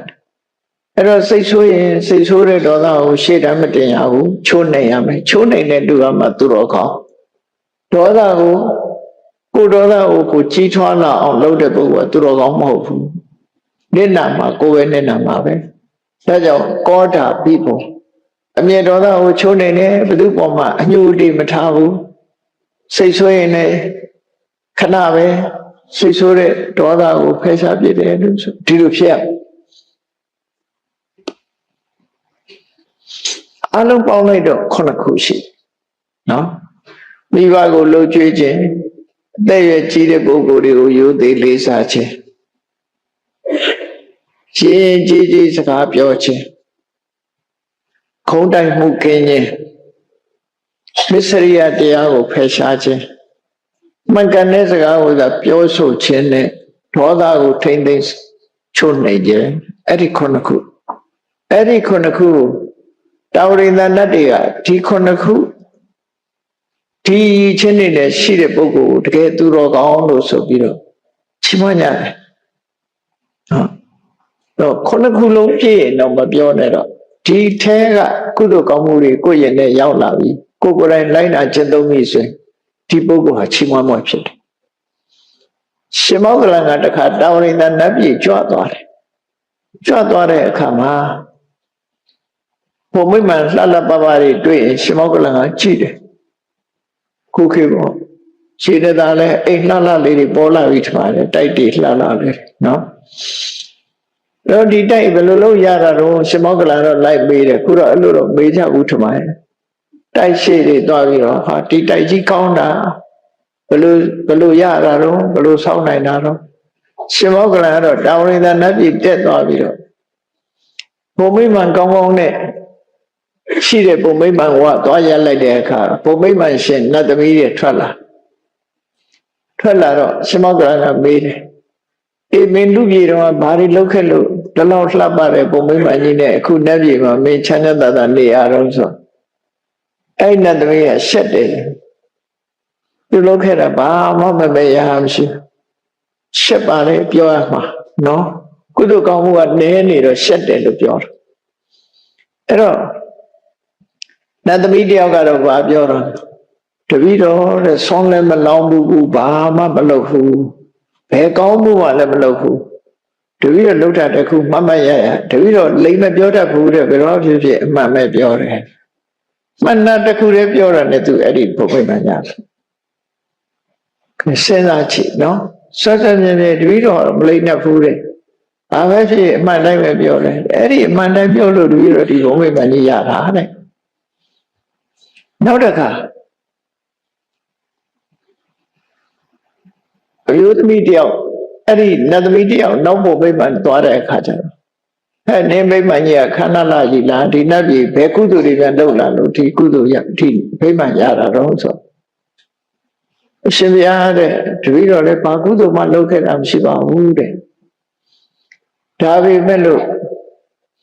တပည့်တော်အမျိုးသားကအတော်ဆိုးရတယ်တဲ့တပည့်တော်ကိုဆဲဆူရိုင်းနဲ့လှုပ်တယ်တဲ့ဒါပေမဲ့တပည့်တော်ကဘယ်တော့မှစိတ်မဆိုးဘူးတဲ့ကိုယ်ကိုစိတ်မဆိုးအောင်ကဲသူတတ်လဲခံရုံပဲဆိုညောက်ပေးတာမဟုတ်ဘူးတော့တတ်တဲ့ကောင်လည်းရဲ့ကြမှာဆိုးတဲ့ကောင်ဆိုးတာသူခံရမှာနော်အဲ့တော့အဲ့ဒီမျိုးသမီးကတပည့်တော်ယောက်ျားဘလောက်ဆိုးတပည့်တော်ကစိတ်မဆိုးဘူးတဲ့စိတ်မဆိုးအောင်အောင့်အီးပြီးတော့ဘယ်တော့မှဒေါသမထွက်အောင်တပည့်တော်ချိုးနေခဲ့တယ်တဲ့အဲ့ဒီကုသိုလ်ကြောင့်တပည့်တော်ဒါရတာပါတခုတည်းတော့သူလှုပ်တာလေနောက်တူကတော့ဘုံမိမ့်မှန်ကြီးဘယ်လိုလုပ်ရတာတုံးလို့မေးတဲ့အခါကျတော့ တပည့်တော်တို့ကြီးကြီးမားမားအလှကြီးတွေလည်းမပေးခဲ့ပါဘူးတဲ့ဒါပေမဲ့လို့တပည့်တော်စီတယောက်ယောက်ကလာတောင်းရင်တော့တပည့်တော်ရှိတာလေငပြောသီးတစ်လုံးရှိရင်လည်းတချိုးပေးလိုက်တာမုံလေးတစ်ချက်ရှိရင်လည်းချမ်းပြီးတော့ပေးလိုက်တာဟောနည်းနည်းလေးဖြစ်ဖြစ်တပည့်တော်လာတောင်းရင်တော့ကိုရှိတာလေးဖဲ့ပေးလိုက်တာဘယ်တော့မှမပေးဘူးလို့မငြင်းဘူးတဲ့အဲ့ဒီကုသိုလ်ကြောင့်တပည့်တော်အခုလိုပုံမိတ်မှညီရပါတယ်သူပြောတာနော်အဲ့တော့ရှင်မောဂလန်ကအဲ့ဒီသုံးဦးကိုမေးပြီးတော့မြတ်စွာဘုရားစီဆင်းလာသူပြည့်ပြန်ရောက်တဲ့အခါဘုရားနဲ့တွေ့တဲ့အခါလျှောက်တယ်အရှင်ဘုရားတဲ့မှန်နာလေးပြောရုံနဲ့ရောနတ်ပြည်ရောက်သလားဒေါသကိုချုပ်တီးရုံလေးနဲ့ရောနတ်ပြည်ရောက်နိုင်သလားနည်းနည်းလေးလှူရုံနဲ့ရောနတ်ပြည်ရောက်သလားဆိုမြတ်စွာဘုရားမောဂလန်ငါ့ကိုဘာလို့လာမေးနေလဲကိုယ်တိုင်နတ်ပြည်ရောက်တဲ့နတ်သမီး၃ယောက်ကမင်းကိုလျှောက်လိုက်ပြီးသားမဟုတ်လားလို့ဘုရားကသိနေပြီးသားဖြစ်နော်အဲ့ဒီဇလန်းလေးလည်းရှိတယ်ဒါကြောင့်မလို့ကုသိုလ်ကောင်းမှုဆိုတာအမြဲတမ်းအားကိုးရတယ်ကုသိုလ်ကောင်းမှုအားကိုးရတာဖြစ်သောကြောင့်မြတ်စွာဘုရားရဲ့အဆုံးအမကိုလုပ်တဲ့ကုသိုလ်ကောင်းမှုတွေနေ့စဉ်နဲ့အမျှအပြစ်ကင်းတဲ့ကောင်းကျိုးချမ်းသာကိုရစေနိုင်တဲ့ကုသိုလ်တွေကောင်းမှုလို့ဖြစ်လို့မြတ်စွာဘုရားတိုက်တွန်းတယ်တတ္တမကရိယကလေအနနိစယံတံပရာယိကပုံညာနိပရလောကသွေပဋိဋ္ဌာဟောတိပါဏိနံတမန်တော်ကောင်းကျိုးစီးပွားခုဘဝကောင်းကျိုးစီးပွားအကျိုးစီးပွားတွေကိုဖြစ်စွန်းစေတတ်တဲ့ကုသိုလ်ကောင်းမှုကိုကြိုးစားလုပ်ပါတဲ့တော့ကုသိုလ်လုပ်တယ်ဆိုတာအမိုက်ကလေးကောက်ပစ်ထားတာစကြွေချက်ကတော့ရှိရမယ်အဲ့အမိုက်ကောက်တဲ့ခါလည်းသတိထားဘယ်သေနာတွေကချသွားတာတော့မလို့နဲ့အဲ့ဒါဆိုလို့ရှိရင်ကိုယ့်အတွက်ဒုက္ခရောက်ပြီးသားမှတ်ပြီနော်အကုသိုလ်ပါသွားပြီဘယ်သေနာတကယ်ဖြစ်တယ်နော်အဲ့ဒါရှင်းတော့စီရီရင်ပြမှာတတွေးထွေးသွားတဲ့အခါမှာအဲ့ဒီအမျိုးသမီးတယောက်ကအဲ့ဒီတတွေးကိုသူကတုတ်ပြစ်တယ်တန်ရှင်းတယ်တန်ရှင်းတဲ့အခါကျတော့ရိုးမလုပ်ခနဲ့ဘယ်အပြစ်မှတွေကဆိုသူအပြစ်မှကြီးပဲဖြစ်ကုန်သူတို့ကမလို့အဲ့တော့ကိုလုံးတဲ့ကုသိုလ်တန်တန်ပြည့်ပြည့်ရအောင်သူများကိုပြစ်တင်တဲ့စိတ်မရှိစေနဲ့ဘယ်သူလှုပ်သွားသူလှုပ်သွားလို့နောက်ဆုံးမှခွေးကမစင်စော့သွားလည်းပဲစိတ်လုံးကြောက်တုံတစ်ခုတော့ချသွားပြီငါရအောင်ယူပါပဲဆိုယူကျုံမရတယ်ယူကျုံပြလိုက်ပေါ့ဘုရားဒီပေါ်မှာနော်အဲ့လိုစိတ်ကိုအရေးကြီးဆုံးကတော့ကုသိုလ်ဖြစ်ဖို့ရအတွက်ဖြူစင်တဲ့စိတ်ဓာတ်ထားသူများကိုအပြစ်တင်တဲ့စိတ်ဘယ်တော့မှမလုံးနဲ့အပြစ်တင်တဲ့စိတ်ဆိုရင်ကိုယ်အကုသိုလ်ဖြစ်သွားပြီကိုအဲ့လိုမဟုတ်ပဲနဲ့တကယ်ကိုဖြူစင်တန်ရှင်းတဲ့စိတ်နဲ့တတ်တဲ့ဗျာကအများကောင်းကျိုးလုံးမယ်ဆိုတဲ့စိတ်ဓာတ်နဲ့ကြိုးစားအထောက်ကြမယ်ဆိုလို့ရှိရင်ကိုနေတဲ့မြို့တွေရွာတွေตาရလှပပြီးကိုနေတဲ့ဒေသကြီးဟာဖွံ့ဖြိုးတိုးတက်လာမှာအမှန်ပဲဖြစ်တယ်ပေါ့တယောက်တည်းမလုံနိုင်စိတ်တူကိုယ်တူသဘောတူတဲ့ပုဂ္ဂိုလ်တွေစုပေါင်းလုပ်ခြင်းဟာလည်းပဲတနေ့လုံးတဒေသလုံးကြီးပွားတိုးတက်ကြတာဖြစ်တယ်ဒါကြောင့်မို့ဒီနေ့ရှင်ပြုနာသာအလှတော်မင်္ဂလာအကျိုးဓမ္မသဘင်ခန္ဓာမှာကုသိုလ်ကောင်းမှုရချောင်းနေ့စဉ်နဲ့အမျှသက်ဆံငွေကြေးတနာကုန်မှကုသိုလ်ရတာမဟုတ်ဘူးအလုံးနဲ့ကုသိုလ်ရတယ်အခုလိုအလှတန်တော်ရတယ်ဆိုတာမြတ်စွာဘုရားသာသနာတော်နဲ့ကြုံတွေ့ရမှလို့တာမန်ကုသိုလ်လေးတွေအတောင်ကြီးမားတဲ့အကျိုးပေးတယ်ဆိုတော့အခုလိုဘုရားသာသနာတော်နဲ့ပတ်သက်ပြီးတော့အလှကြီးပေးတယ်ဆိုတာကြတော့ထိတဲ့ကြီးမားတဲ့အကျိုးကျေးဇူးတွေကိုရမှာမြေကြီးလက်ခံမလွယ်ဖြစ်တယ်မြတ်စွာဘုရားကိုယ်တိုင်ကဗုဒ္ဓဘာသာဝင်တို့ရဲ့ဗုဒ္ဓဘာသာဝင်ကောင်းတို့ရဲ့အရှိချင်းတွေကိုသတ်မှတ်ပြီးတော့ဟောကြားထားတာဖြစ်တယ်အဲ့ဒီအချင်းကောင်းတွေကိုဒီနေ့မှတ်သားနိုင်ယူကြရအောင်ဥကြကြငယ်တော်သိင်္ဂီຫນွေတို့ဤအသက်အရွယ်50ပြည့်ဝိနည်းအမတ်တရားကုသိုလ်ဖြစ်ဖြစ်ဆင်ကျင်ပါတော့လူဘဝအသက်50ဆိုတာရွှေနှစ်လို့ပြောမှာဖြစ်တယ် အနှစ်90ဟာလူဘဝမှာထွတ်တဲ့ရောက်တယ်လို့ဒီလိုဆိုရပရာဒိုင်တစ်ခုကဲ့သို့တိုင်းတာတစ်ခုကိုဖော်ပြမယ်ဆိုရင်စနစ်ခရီးနဲ့ဖြတ်တန်းလာခဲ့တာဟာဒီနေ့နှစ်90ဆိုရင်တော့တိုင်းထိပ်ရောက်တယ်လို့သူတို့ပြောအမြင့်ဆုံးစိတ်ရောက်။နောက်မို့နှစ်90ကိုလည်းရွှေတုလို့သတ်မှတ်ပြီးတော့မွေးနေ့ပွဲတွေလုပ်လို့ရှိကြတယ်။ရသော်ဘုရားရဲ့အဆုံးအမနဲ့ကိုင်းကြည့်တဲ့ဒေသနာတော်တွေထဲမှာလူတွေရဲ့အသက်အရွယ်ကိုအပိုင်း10ပိုင်းပြီးတော့နှစ်တရာဆိုတဲ့လူသက်တမ်းကိုခွဲခြားပြထားတာအမှန်တန်စိတ်ဝင်စားစရာကောင်းတယ်လူဘဝရောက်လာတဲ့ပထမဆုံး10နှစ်အဲ့ဒီပထမဆုံး10နှစ်ကိုမန္တတတကလို့ခေါ်တယ်အရာရာမှာအသိဉာဏ်ရောယုတ်ခန္ဓာကိုယ်ရောနုနေနေသေးတဲ့အရွယ်လေယုတ်ခန္ဓာကိုယ်ကလည်းနုနေတယ်အသိဉာဏ်ကလည်းနုနေနေတယ်ဒါကြောင့်မို့မန္တတတကနုနေတဲ့အရွယ်10နှစ်လို့အဲ့ဒီအရွယ်လေးပါဆိုရင်ကလေးငယ်တွေဟာဝိပဿနာကပ်ပြီးတော့နေလေးရှိကြတဲ့အရွယ်မျိုးပေါ့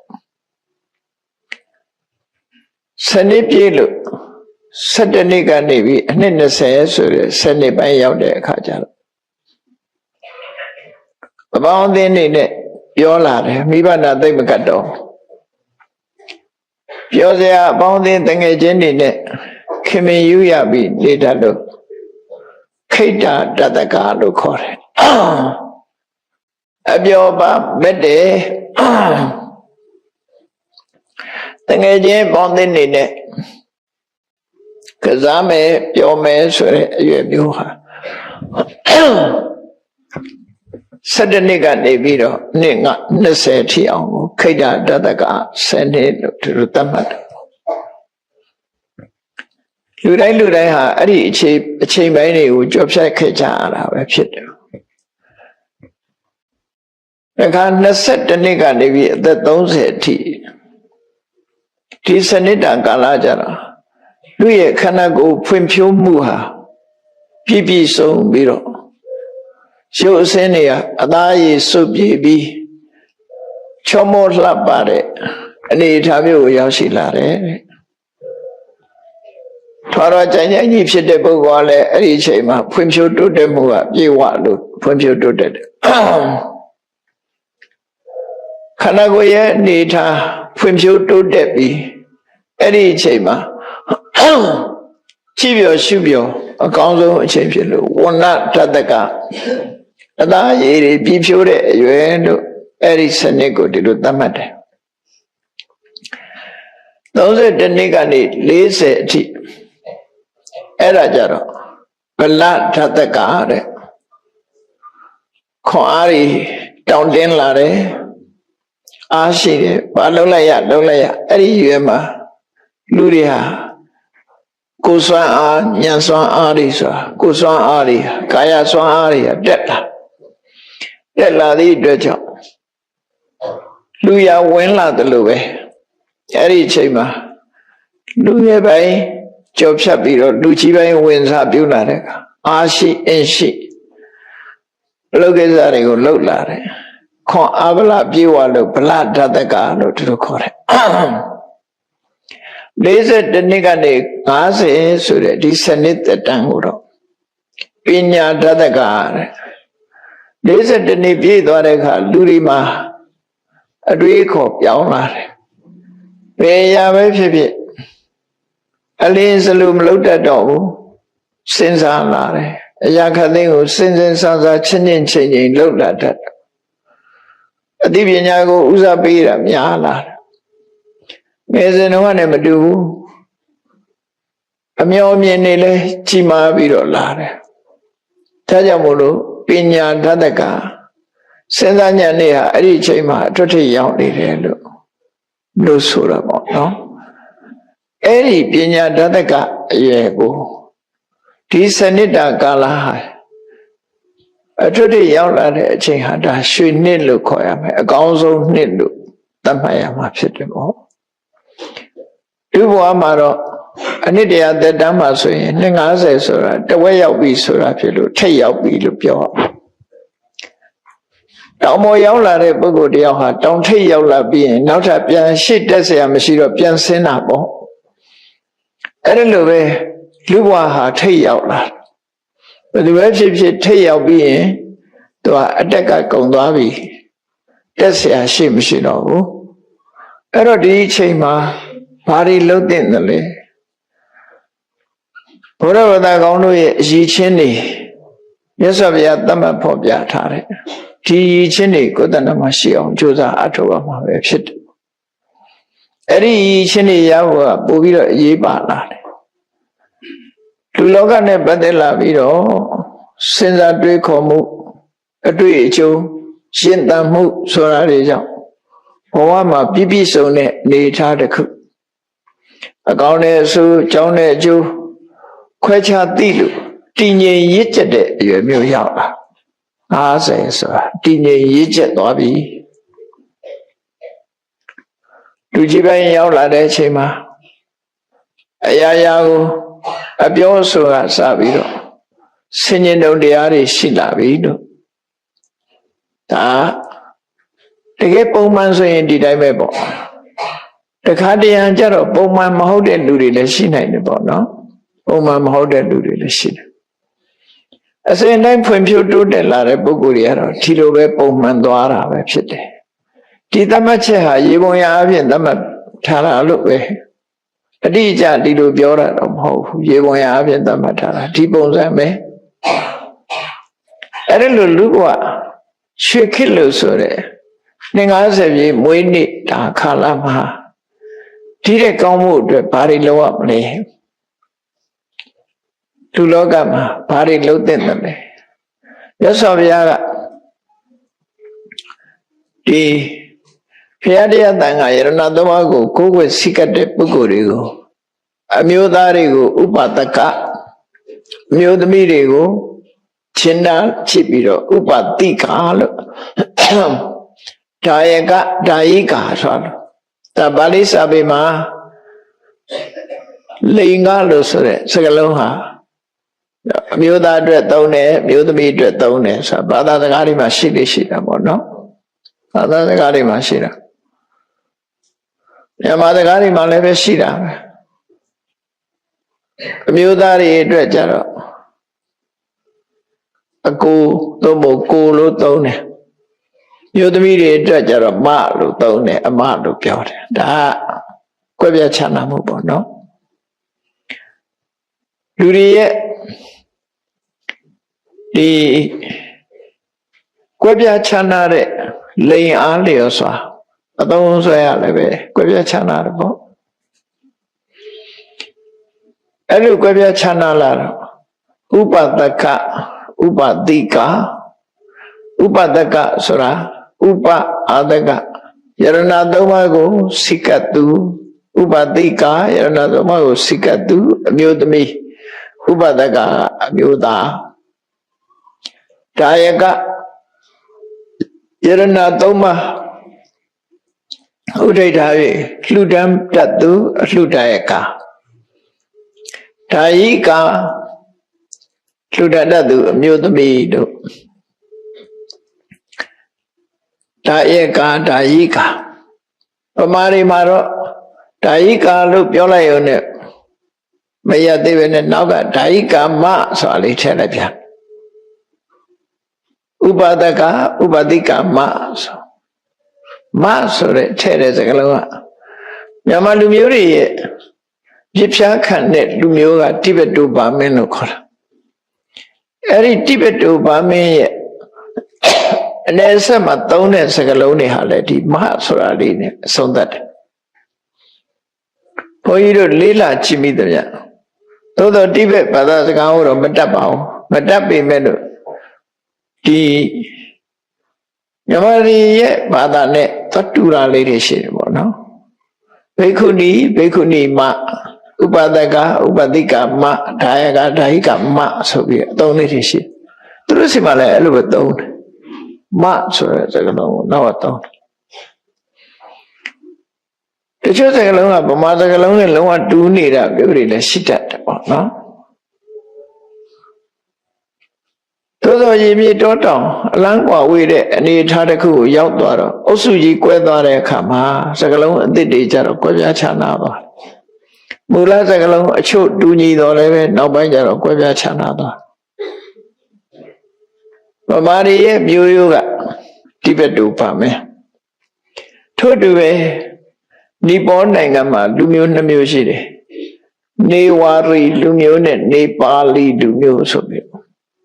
နေပါလီဆိုတာခေါရခမျိုးနေဝါရီဆိုတာဗမာတွေနဲ့တော့တူတယ်ဒီနေ့ခေတ်မှာတော့နေပါလီဆိုတဲ့ခေါရခမျိုးကဒီပေါ်မှာအရင်ကဘယင်ဖြစ်နေအုပ်စိုးခဲ့တယ်နေဝါရီတွေကတမန်ပြည်သူတွေဖြစ်တယ်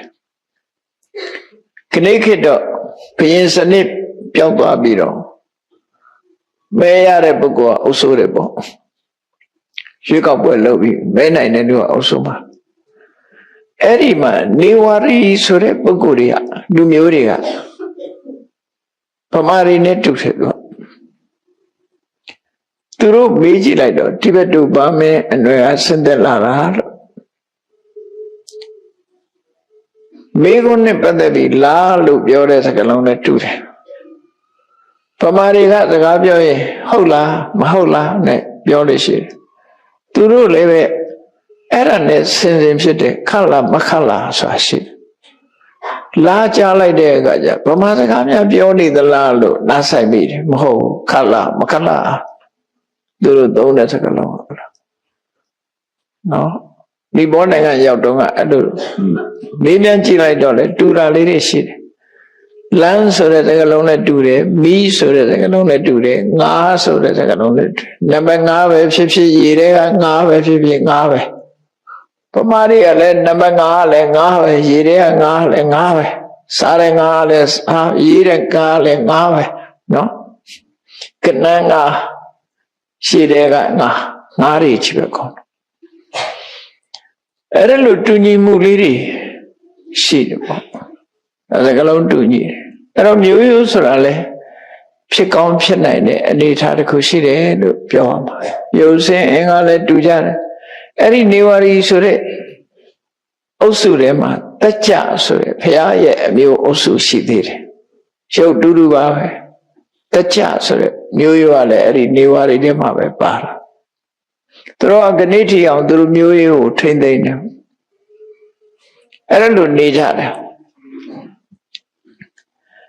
အဲ့တော့ဗမာတွေနဲ့တူသည့်အတွက်ကြောင့်ဗမာတွေကတစ်ချိန်တုန်းကကြွေးကြော်ပြောဆိုခဲ့တဲ့တဲမဲ့တာဂီမျိုးဟိတိုးဗမာဆိုပြီးတော့ဒီလိုတောင်ဆိုခဲ့ကြတာပေါ့နော်အဲ့တော့တချို့ပုဂ္ဂိုလ်တွေကတော့ယုံကြည်မရှိကြတဲ့အခါကျတော့ရှိစရာလို့အောင်မိကြတယ်တကယ်တော့လေတကောင်အပြီးရာသာစပြီးတော့တာဂီမျိုးရိုးတွေဟာဟိမဝတ္တမှာနေကြတာဖြစ်လို့ဟိမဝတ္တကနေပြီးတော့ဒီဘက်ကိုထွက်လာခဲ့ကြတဲ့အခါမှာမြန်မာပြည်ဘက်ကိုရောက်လာတဲ့ဆိုရေမြေဆက်သွယ်နေတာဖြစ်တော့ကြောင့်ဒီပေါင်းများစွာကြာတဲ့အခါမှာပြောင်းလဲလာတဲ့သဘောမဖြစ်ဘူးလို့ပြောလို့မရဘူးမြန်မာနိုင်ငံမှာတူးပြီးတော့တွေးရှင်းရတဲ့အရာတွေဟာအလုံးကိုရှေ့ကြတယ်ပေါ့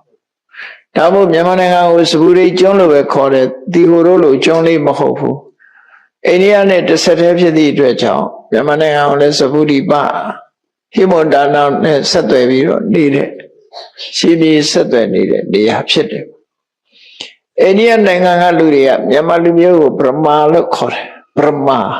သူတို့အတန်နဲ့ဗြဟ္မာ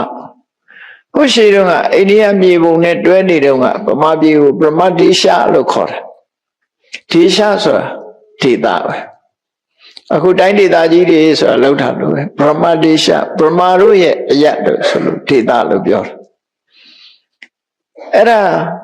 တကယ်သိချင်အိန္ဒိယနဲ့မြန်မာတွဲပြီးတော့အင်္ဂလိပ်လက်ထက်ကရေးဆွဲထားတဲ့ မြေပုံကိုကြည့်မယ်ဆိုရင်ဒီမြန်မာမြေပုံကိုဗြဟ္မတိရှလို့ခေါ်လာခဲ့တာဖြစ်တယ်အဲ့ဒီကနေပြီးတော့အင်္ဂလိပ်တွေနှုတ်ထဲရောက်တဲ့အခါကျဒီဒေသလူတွေကိုဘာခေါ်တော့ဆိုဗြဟ္မနဲ့ပြောရရင်ဘာမှဖြစ်သွားပုံရတယ်နော်ဘာမှဖြစ်သွားသို့တော့မြန်မာလူမျိုးတွေကတော့ကိုယ့်ကိုငကိုယ်လုံးကလေးကမြန်မာလို့ပဲခေါ်တယ်မြန်မာလို့ပဲခေါ်တယ်ဗြဟ္မဆိုတာအင်္ဂလိပ်စကားအိန္ဒိယနိုင်ငံကခေါ်တဲ့သဘောအဲ့ဒါလို့သမိုင်းကြောင်းလေးတွေကိုကြည့်မယ်ဆိုရင်ဆက်နွယ်မှုလေးတွေရှိတယ်ပေါ့ကဲအဲ့တော့ဘုရားမြတ်စွာရဲ့အဆုံးအမတွေရှိခေတ်ကဗုဒ္ဓဘာသာလို့မခေါ်ဘူးနောက်ပိုင်းကျမှစကလုံးတီထွင်တဲ့ပုဂ္ဂိုလ်ကခရစ်ယာန်လို့ကြားဘူးတယ်ဘာသာတွေကိုဘာသာဆိုတာကိုယ်ွယ်တဲ့ဘာသာကိုတီထွင်လိုက်တာဗုဒ္ဓဘာသာခရစ်ယာန်ဘာသာစသဖြင့်ခေါ်လာဘာသာဆိုတဲ့စကားလုံးကတော့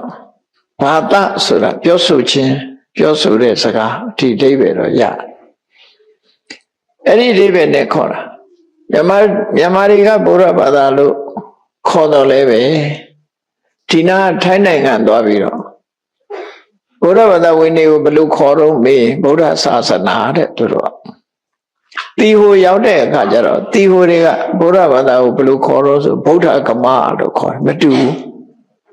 ဗုဒ္ဓဘာသာဆိုတဲ့အသုံးနှုန်းဟာဗမာပြည်ကအသုံးနှုန်းလို့မှန်အင်္ဂလိပ်လိုသုံးတဲ့အခါကျတော့ Buddhist ဆိုတဲ့အသုံးကိုသုံးတယ်အဲ့တော့ဘယ်ရာပဲဖြစ်မတူညီတာလေးတွေရှိတာပေါ့မတူညီတာမတူညီဘူးလို့မှတ်လိုက်ရင်ပြီးတာပါပဲကိုယ်ခေါ်တဲ့ကိုယ်ပေါ့ဒါတော့အဲ့တော့မြတ်စွာဘုရားလက်ထက်ကရောဗုဒ္ဓဘာသာလို့ခေါ်လာလို့မခေါ်ဥပဒကဥပတိကလို့ခေါ်တယ်သာသနာတော်ကိုပဲစိတ်ကကြတဲ့ပုဂ္ဂိုလ်တွေကိုဥပဒကဥပတိကလို့ပထမဆုံးယရဏသုံးပါးထဲမှာတန်ခါယရဏမပေါ်သေးဘဲနဲ့ဖရာယရဏနဲ့တရားယရဏနှစ်မျိုးပေါ်နေတဲ့အချိန်မှာ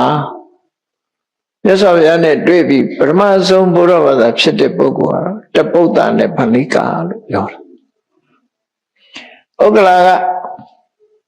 ကုန်းတဲ့ညီနောင်ခေါင်းဆောင်ပြီးတော့လေပေါင်း900နဲ့သွားရဘုရားကရရောက်တဲ့အခါမြတ်စွာဘုရားနဲ့တွေ့ဆုံမုံနှမျိုးမြတ်စွာဘုရားကိုပထမဆုံးဆွမ်းကပ်ခွင့်ရတဲ့ပုဂ္ဂိုလ်တွေဆွမ်းကပ်ခွင့်ရပြီးတရားတော့မြတ်စွာဘုရားမဟောဘူးတပည့်ဆက်ကြမဟောသေးရင်ဘယ်သူမှတရားမဟောသေးဘူးနော်တွေ့ဆုံရုံပဲတွေ့ဆုံတာဖြစ်တော့သူတို့ကမြတ်စွာဘုရားကို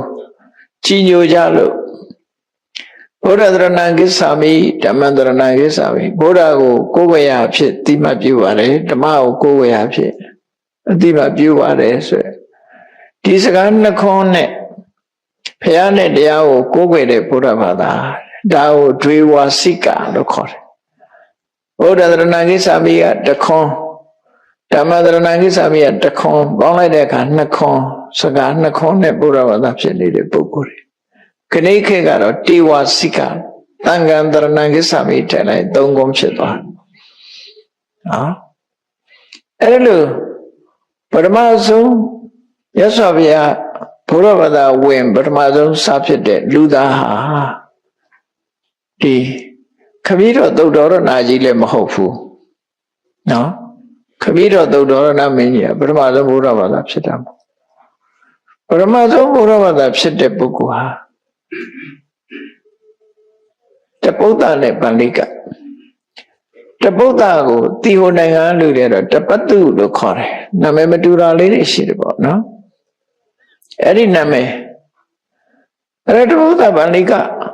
ဆိုတဲ့ကုံတဲ့ညီနောင်ဟာပထမဦးဆုံးဘုရားဘာသာလို့ပြောအဲ့နောက်တော့ယတသရုသားရဲ့အဖေဖြစ်တဲ့ဗာရဏသီတထေးရဲ့သူ့အမေဖြစ်တဲ့သူစာတာရဲ့သူတို့နှစ်ဦးကတော့တေဝစိကတန်ခါပေါ်လာပြီးပိဿဝဂီတွေပေါ်လာပြီးတဲ့နောက်မှာဘုရားဘာသာဖြစ်တာသူတို့နှစ်ဦးနော်သူတို့ကြတော့ပြည့်စုံတဲ့ဘုရားဘာသာလို့ပြောရမယ်တေဝစိကဘုရားဘာသာ တေဝစိကတရဏဂုံလို့ဆိုရပေါ့အဲ့ဒီလိုသုံးခုဆိုပြီးဘုရားဘာသာဖြစ်တဲ့ပုဂ္ဂိုလ်အဲ့ဒီတော့ကတော့ဘုရားဘာသာဖြစ်ကိုကျင့်ကြတဲ့စရဏလေးပါတော့သူတို့ကိုသူတို့နှုတ်ကနေပြောတာပကံဝန္တံမြတ်စွာဘုရားရှိမှဆိုရင်ပကံဝန္တံတရဏံကိစ္ဆာမိနော်ဓမ္မေသဘိက္ခုတံကိစ္ဆာဥပဒကနောဥပဒကနောဓာရေတုအစ္ဆတိကေပါဏုပေတံတရဏံခိတံဘုရားကိုကိုယ်ဝေယစိတ်ကတဲ့သူအဖြစ်တရားကိုကိုယ်ဝေစိတ်ကသူအဖြစ်တန်ခါကိုကိုယ်ဝေစိတ်ကသူအဖြစ်မှတ်ပါရှားတဲ့ပံဘုရားတရားတန်ခါကိုစိတ်ကကိုယ်ဝေတဲ့ဥပဒကအဖြစ်မှတ်တော်မူပါလို့ဒီလိုလျှောက်ပြီးတော့ဘုရားဘာသာဝင်အဖြစ်ကိုခံယူကြတယ်ပေါ့အဲ့ခေတ်ကနော်ဘုရားဘာသာဝင်အဖြစ်ကိုခံဥပဒကံနောဓာရေတုဥပဒကေနောဓာရေတုအစ္ဆတခေပါဏုပေတံအစ္ဆတခေဆိုတာဒီကနေ့ကစပြီးပါဏုပေတံတေတံတေတဗံတတ္တသောယရဏသမကိုကိုယ်ဝဲစိတ်ကတဲ့ဥပဒကအဖြစ်မှတ်ယူတော်မူပါလို့ဒီလိုဆိုပြီးဘုရားဘာသာဖြစ်ကိုခံယူကြတယ်အဲ့ဒီကနေစပြီးတော့ဒေဝစိကမှာတပုဒ္ဒနဲ့ဗန္ဓိကဒေဝစိကမှာဗာရဏသီတထေနဲ့သူစာတာသူတို့ဟာပထမဦးဆုံးဘုရားဘာသာဝင်တွေလို့သူတို့ပြောအဲ့ဒီတော့နောက်ပိုင်းမှာဘုရားဘာသာဝင်ပုဂ္ဂိုလ်တွေဟာများတဲ့များလာပြီဘုရားတရားတန်ခါရဏသုံးပါးကိုယ်ဝဲစိကကြတဲ့ပုဂ္ဂိုလ်တွေဟာများတဲ့များလာတယ်များလာတဲ့အခါကျတော့အရေးချင်းနေတကယ်ကိုကြီးပွားတိုးတက်အောင်လိုက်နာရမယ်အရေးချင်းတွေကလိုအပ်လာတယ်ပေါ့။တမားဖြင့်ဘုရားသရဏံကိစ္ဆာမိလို့ဆိုလိုက်ရုံနဲ့ဘုရားဘာသာတော့ဖြစ်သွားပြီ။သို့သောဘုရားဘာသာဖြစ်သွားတဲ့အခါမှာဘုရားဘာသာကောင်းအရေးချင်းဖြစ်ဘုရားဘာသာကောင်းတယောက်ဖြစ်ဖို့ဆိုတာကြတော့ဘယ်လိုဟာတွေလိုအပ်တာတော့ဘယ်လိုကြိုးစားရမှာလဲ။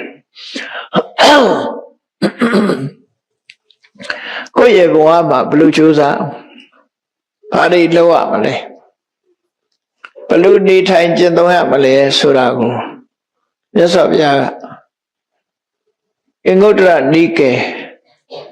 တတ္တကနိဗ္ဗာန်လို့အချက်9ချက်မှာစုဆောင်းပြီးဟောထားတဲ့ဥပဒကတမ္ပဒာတပ္ပတိဝိပတ္တိတမဝပရမဝဆိုတဲ့အဲ့ဒီသုတ်တန်နေမှာမြတ်စွာဘုရားဟောကြားထားခဲ့တာအဲ့ဒါလေးကိုမှတ်သားပြီးတော့ကိုယ့်ကိုဘုရားဘာသာကောင်းရဲ့အရေးချင်းတွေကိုဘယ်လိုရအောင်လုပ်မလဲဆိုတာလုပ်ဖို့လိုအပ်တယ်ပေါ့နော်အဲ့တော့ဘုရားဘာသာကောင်းဖြစ်အောင်ကြိုးစားဒီအရေးချင်းတွေရအောင်ကြိုးစားမကြိုးစားရင်မရဘူးကြိုးစားမှဒီအရေးချင်းကောင်းတယ်အဲ့တော့ဘာတွေကြိုးစားမှာတော့လို့ရသော်ဗျာကနံပါတ်1ဘိက္ခုထတနာနာဟပိတိဘုရားတရားသံဃာယရဏသုံးပါးကိုဝဲစိကတဲ့အခါရသော်ဗျာကတိုက်တွန်းနေယဟန်နေနဲ့ဘုန်းကြီးတွေနဲ့ဆိုလိုတာကဘာသာရေးမှာတိတဲ့တကြွနားလဲတဲ့ဘုန်းကြီးတွေနဲ့မကြာခဏဆုံစည်းဖို့တွေ့ဆုံရမယ်လို့ဆိုလို့ဒါဘာအတွက်တုံးဆိုဆုံမရသော်ရဟောတဲ့ဆုံမတွေကိုသိပါဘူးဒါကြောင့်မို့ဘိက္ခုတတနာနာဟပိတိယဟန်တော်တို့ကိုဖူးတွေ့ခြင်းကိုဘယ်တော့မှလျော့ပါမသွားစေနဲ့ချိန်ချိန်မကြာခဏတွေ့ဆုံပါလို့ဆိုတော့အဲ့ဒါတမန်ကြီးပဲဆိုရင်ဘုန်းကြီးနဲ့တွေ့ခိုင်းတာအများတာဘယ်ဘာသာဝင်ပဲဖြစ်ဖြစ်စဉ်းစားရင်သူတို့ဘာသာရေးဟောပြောတဲ့ပုဂ္ဂိုလ်တွေနဲ့တွေ့မှဘာသာတရားဆိုတာနားထောင်ရတာတမန်အဖြစ်ဗမာပြည်လူနေစဉ်တွေ့ဆိုတာကတွေ့တာနဲ့မြင်တာနဲ့မတူဘူးနော်လမ်းပေါ်မှာသွားနေတဲ့ဘုန်းကြီးတွေမြင်တာကိုဒါတွေ့တယ်လို့မခေါ်တွေ့တယ်ဆိုတာစုံပြီးတော့စကားပြောတာမျိုးတွေ့တယ် ပြောကြတယ်မင်းသူနဲ့တွေ့ပြီးပြီလားဆိုတွေ့ပြောပြီးမှတွေ့တယ်လို့ပြောတာအေးအဝေးကနေလှမ်းမြင်လိုက်တာမြင်နေဦးမြင်တာတွေ့တာမဟုတ်သေးဘူးမြင်တာနဲ့တွေ့တာမတူဘူးဆိုတော့ကြည့်မြင်တာမြင်လိုက်တာပဲလေမြင်တာလေအများကြီးလူတော့မြင်လိုက်တယ်အစည်းအဝေးထဲမှာလူတယောက်လှမ်းမြင်လိုက်တယ်ကိုတွေ့ကျင်တဲ့လူတွေ့မြင်တော့မြင်တယ်သူထိုင်တာလည်းမြင်ရတယ်သူများတွေနဲ့စကားပြောတာမြင်တယ်အဲ့ဒါမြင်တာသူနဲ့နှစ်ယောက်တည်းမတွေ့သေးတယ်ဗျာတွေ့တယ်လို့မပြောရသေးဘူးတဲ့အဲဒါကြောင့်ဘိက္ခုဒသနာယန္တန်ကယန္တော်တွေနဲ့ဘုန်းကြီးတွေနဲ့တွေ့ရမယ်လို့အဲ့ဒီတွေ့မှုကိုဘယ်တော့မှရှော့မချစေကြော်ပါမသွားစေနဲ့လို့သူပြောတာဒါတမန်စဉ်းစားကြည့်မယ်ဆိုရင်ဘုန်းကြီးတွေနဲ့မကြောင်ကြတွေ့ပါလို့ပြောတာတွေ့ပါဆိုတာဘာအတွက်တုံးလို့ဆိုအသိပညာရဖို့တွေ့ခိုင်းတာပဲ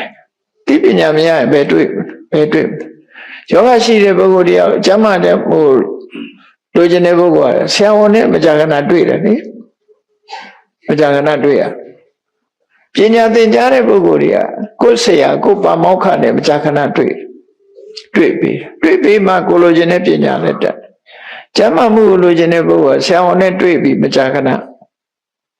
မိမြန်စူးစမ်းအဲ့ဒါလိုပဲဘာသာတရားဘက်ကအရေးချင်းတုတ်တက်ဖို့ရအတွက်ဘာလို့အောင်လဲနံပါတ်1ကဘုန်းကြီးတွေနဲ့မကြာခဏတွေ့ပါလို့မြတ်စွာဘုရားကဒီနေရာမှာငါနဲ့တွေ့လို့မပြောဘာလို့ပြောရတော့ဘာလို့ဒီလိုဟောတာတော့ဘုရားနဲ့တွေ့ရမယ်လို့မဟုတ်သံဃာနဲ့တွေ့ဘိက္ခုနဲ့တွေ့လို့ယဟန်တွေဘုန်းကြီးတွေနဲ့တွေ့လို့ဆိုလိုတာမြတ်စွာဘုရားကအကယ်၍သာဘုရားနဲ့တွေ့ဆိုဘုရားမရှိတော့ဘူးဆိုတဲ့အခါကျလူတွေကဘုန်းကြီးတွေ့ချင်မှာမဟုတ်တော့နော်အရှိကြည့်လိုက်ပဲဆိုရင်ခုမြတ်စွာဘုရားမရှိတော့တာနှစ်ပေါင်း2560နဲ့နည်းနည်းရှိသွားမြတ်စွာဘုရားပြိဋိဘံဆံသွားတယ်နှစ်ပေါင်း2560နဲ့နည်းနည်းရှိအဲ့ဒါလောက်ကြာညောင်းနေတော့ဘုရားနဲ့တွေ့ရမယ်သာအကယ်၍ဟောတိုင်းဘုရားမှမရှိပဲဘယ်သူမှတွေ့စရာမလိုဘူးဖြစ်သွားတော့မှာစက္ကန့်အဲ့လိုမဟုတ်ဘူးမြတ်စွာဘုရားရဲ့အဆုံးအမတရားတော်တွေကိုတတိနားလေသစ္ဆောင်လာတဲ့ပုဂ္ဂိုလ်တွေဖြစ်တယ်ဘုန်းကြီးယဟန်နဲ့တွေ့ပါမကြာခဏဘုန်းကြီးယဟန်နဲ့တွေ့ပါအရေးကြီးတယ်နော်အဲ့တော့တွေ့ဆိုတာဘာသာရေးကိစ္စအနေနဲ့မြတ်စွာဘုရားဟောတဲ့အဆုံးအမတွေကိုသိဖို့တွေ့အောင်ပြောတာဘုန်းကြီးစီပတ်စံချေခြင်းလို့သွားတွေ့တာလည်းမဟုတ်ဘူးနော်တွေ့ဖို့တွေ့နည်းကြလည်းအမျိုးမျိုးရှိသေးတယ်အဲ့လိုတွေ့တာမဟုတ်ဘာသာတရားနဲ့ပတ်သက်ပြီးတော့အရေးချင်းနဲ့တရားဓမ္မနဲ့ပတ်သက်ပြီးမေးဖို့ဘုန်းကြီးနဲ့တွေ့ဖို့လိုအပ်တယ်ဒါကြောင့်မို့ကိုယ့်ရဲ့အရေးချင်းကောင်းတွေရဖို့ရအတွက်ယဟန်တန်ကလည်းတွေ့ပါဘုန်းကြီးနဲ့တွေ့ပါအဲ့ဒီတွေ့ချင်းကိုမင်းကြောပါမသွားစေနဲ့လိဟင်းမနေစေနဲ့လို့ဆိုလိုတယ်ဒါနံပါတ်1အရေးကြီးတဲ့အချက်ဘုရားဘာသာကောင်းဖြစ်အောင်ကြိုးစားမယ်ဆိုရင်ဘုန်းကြီးတွေနဲ့တွေ့ရွေးချယ်တွေ့ဖို့ကိုတွေ့တဲ့နဲ့ဘုန်းကြီးနဲ့တွေ့ဖို့ရသော်ဗျာတော့တမန်အပြင်ခေါ်လိုက်တာပေါ့သို့တော့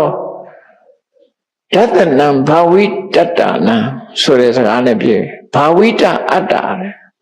စိတ်ထက်ရင်းချက်တဲ့ဘုန်းကြီးလို့ဆိုလို့တယ်ပေါ့အဲ့ဒီကြတော့ပါတယ်တမန်ဘုန်းကြီးကိုတွေ့ခိုင်းတာမဟုတ်ဘူးစိတ်ထက်ရင်းချက်ပြီးတော့ဘာသာတရားကိုဟောပြောနိုင်တဲ့ဆုံးမသွန်သင်နိုင်တဲ့ဘုန်းကြီးနဲ့တွေ့ပါလို့ဒီလိုတော့ရွေးချယ်အောင်ဘုန်းကြီးနဲ့တွေ့ဆိုလမ်းပေါ်သွားတွေ့နေလို့တော့ဖြစ်တာမဟုတ်လျှောက်သွားနေတဲ့ကိုတော့တွေ့ခိုင်းတာမဟုတ်ဘူးနော်အေးဘာသာတရားကိုဟောပြောဆုံးမနိုင်တဲ့ဘုန်းကြီးမျိုးနဲ့တွေ့ပါလို့ဒီလိုပြောချင်တယ်ဒါကြောင့်မို့ဒေသနာတော်မှာစုံရမှာတော့ဘိက္ခုဒသနာနာဟပိတိလို့ဒါတော့တင်ဆိုပြီးမဲ့လို့ဂါထာဘာနာနဲ့ဟောတဲ့အခါကျတော့ဒသနာဘာဝိတတ္တနာဆိုဘာဝိတဆိုဘာဝိတတ္တစိတ်နှလုံးကိုမြင့်တင်ထားတဲ့ပုဂ္ဂိုလ်မျိုးအသိဉာဏ်နဲ့မြင့်တင်ထားတဲ့ပုဂ္ဂိုလ်မျိုးတွေ့ပါလို့ဆိုတာဒါအကျိုးရှိမဲ့ပုဂ္ဂိုလ်မျိုးအဲ့ဒါဘုရားဘာသာကောင်းယ အရေးချင်းရရှိဖို့ရအတွက်နံပါတ်1လောက်ရမယ်အလုပ်တစ်ခုပါတဲ့နံပါတ်2ကဘာလို့ဆိုဘုန်းကြီးနဲ့တွေ့ပြီးထွေရလေးပါးစကားတွေပြောမှဆိုလို့အိမ်ကစကားတွေကြောင်းပြောကြောင်းကစကားတွေအိမ်ရောက်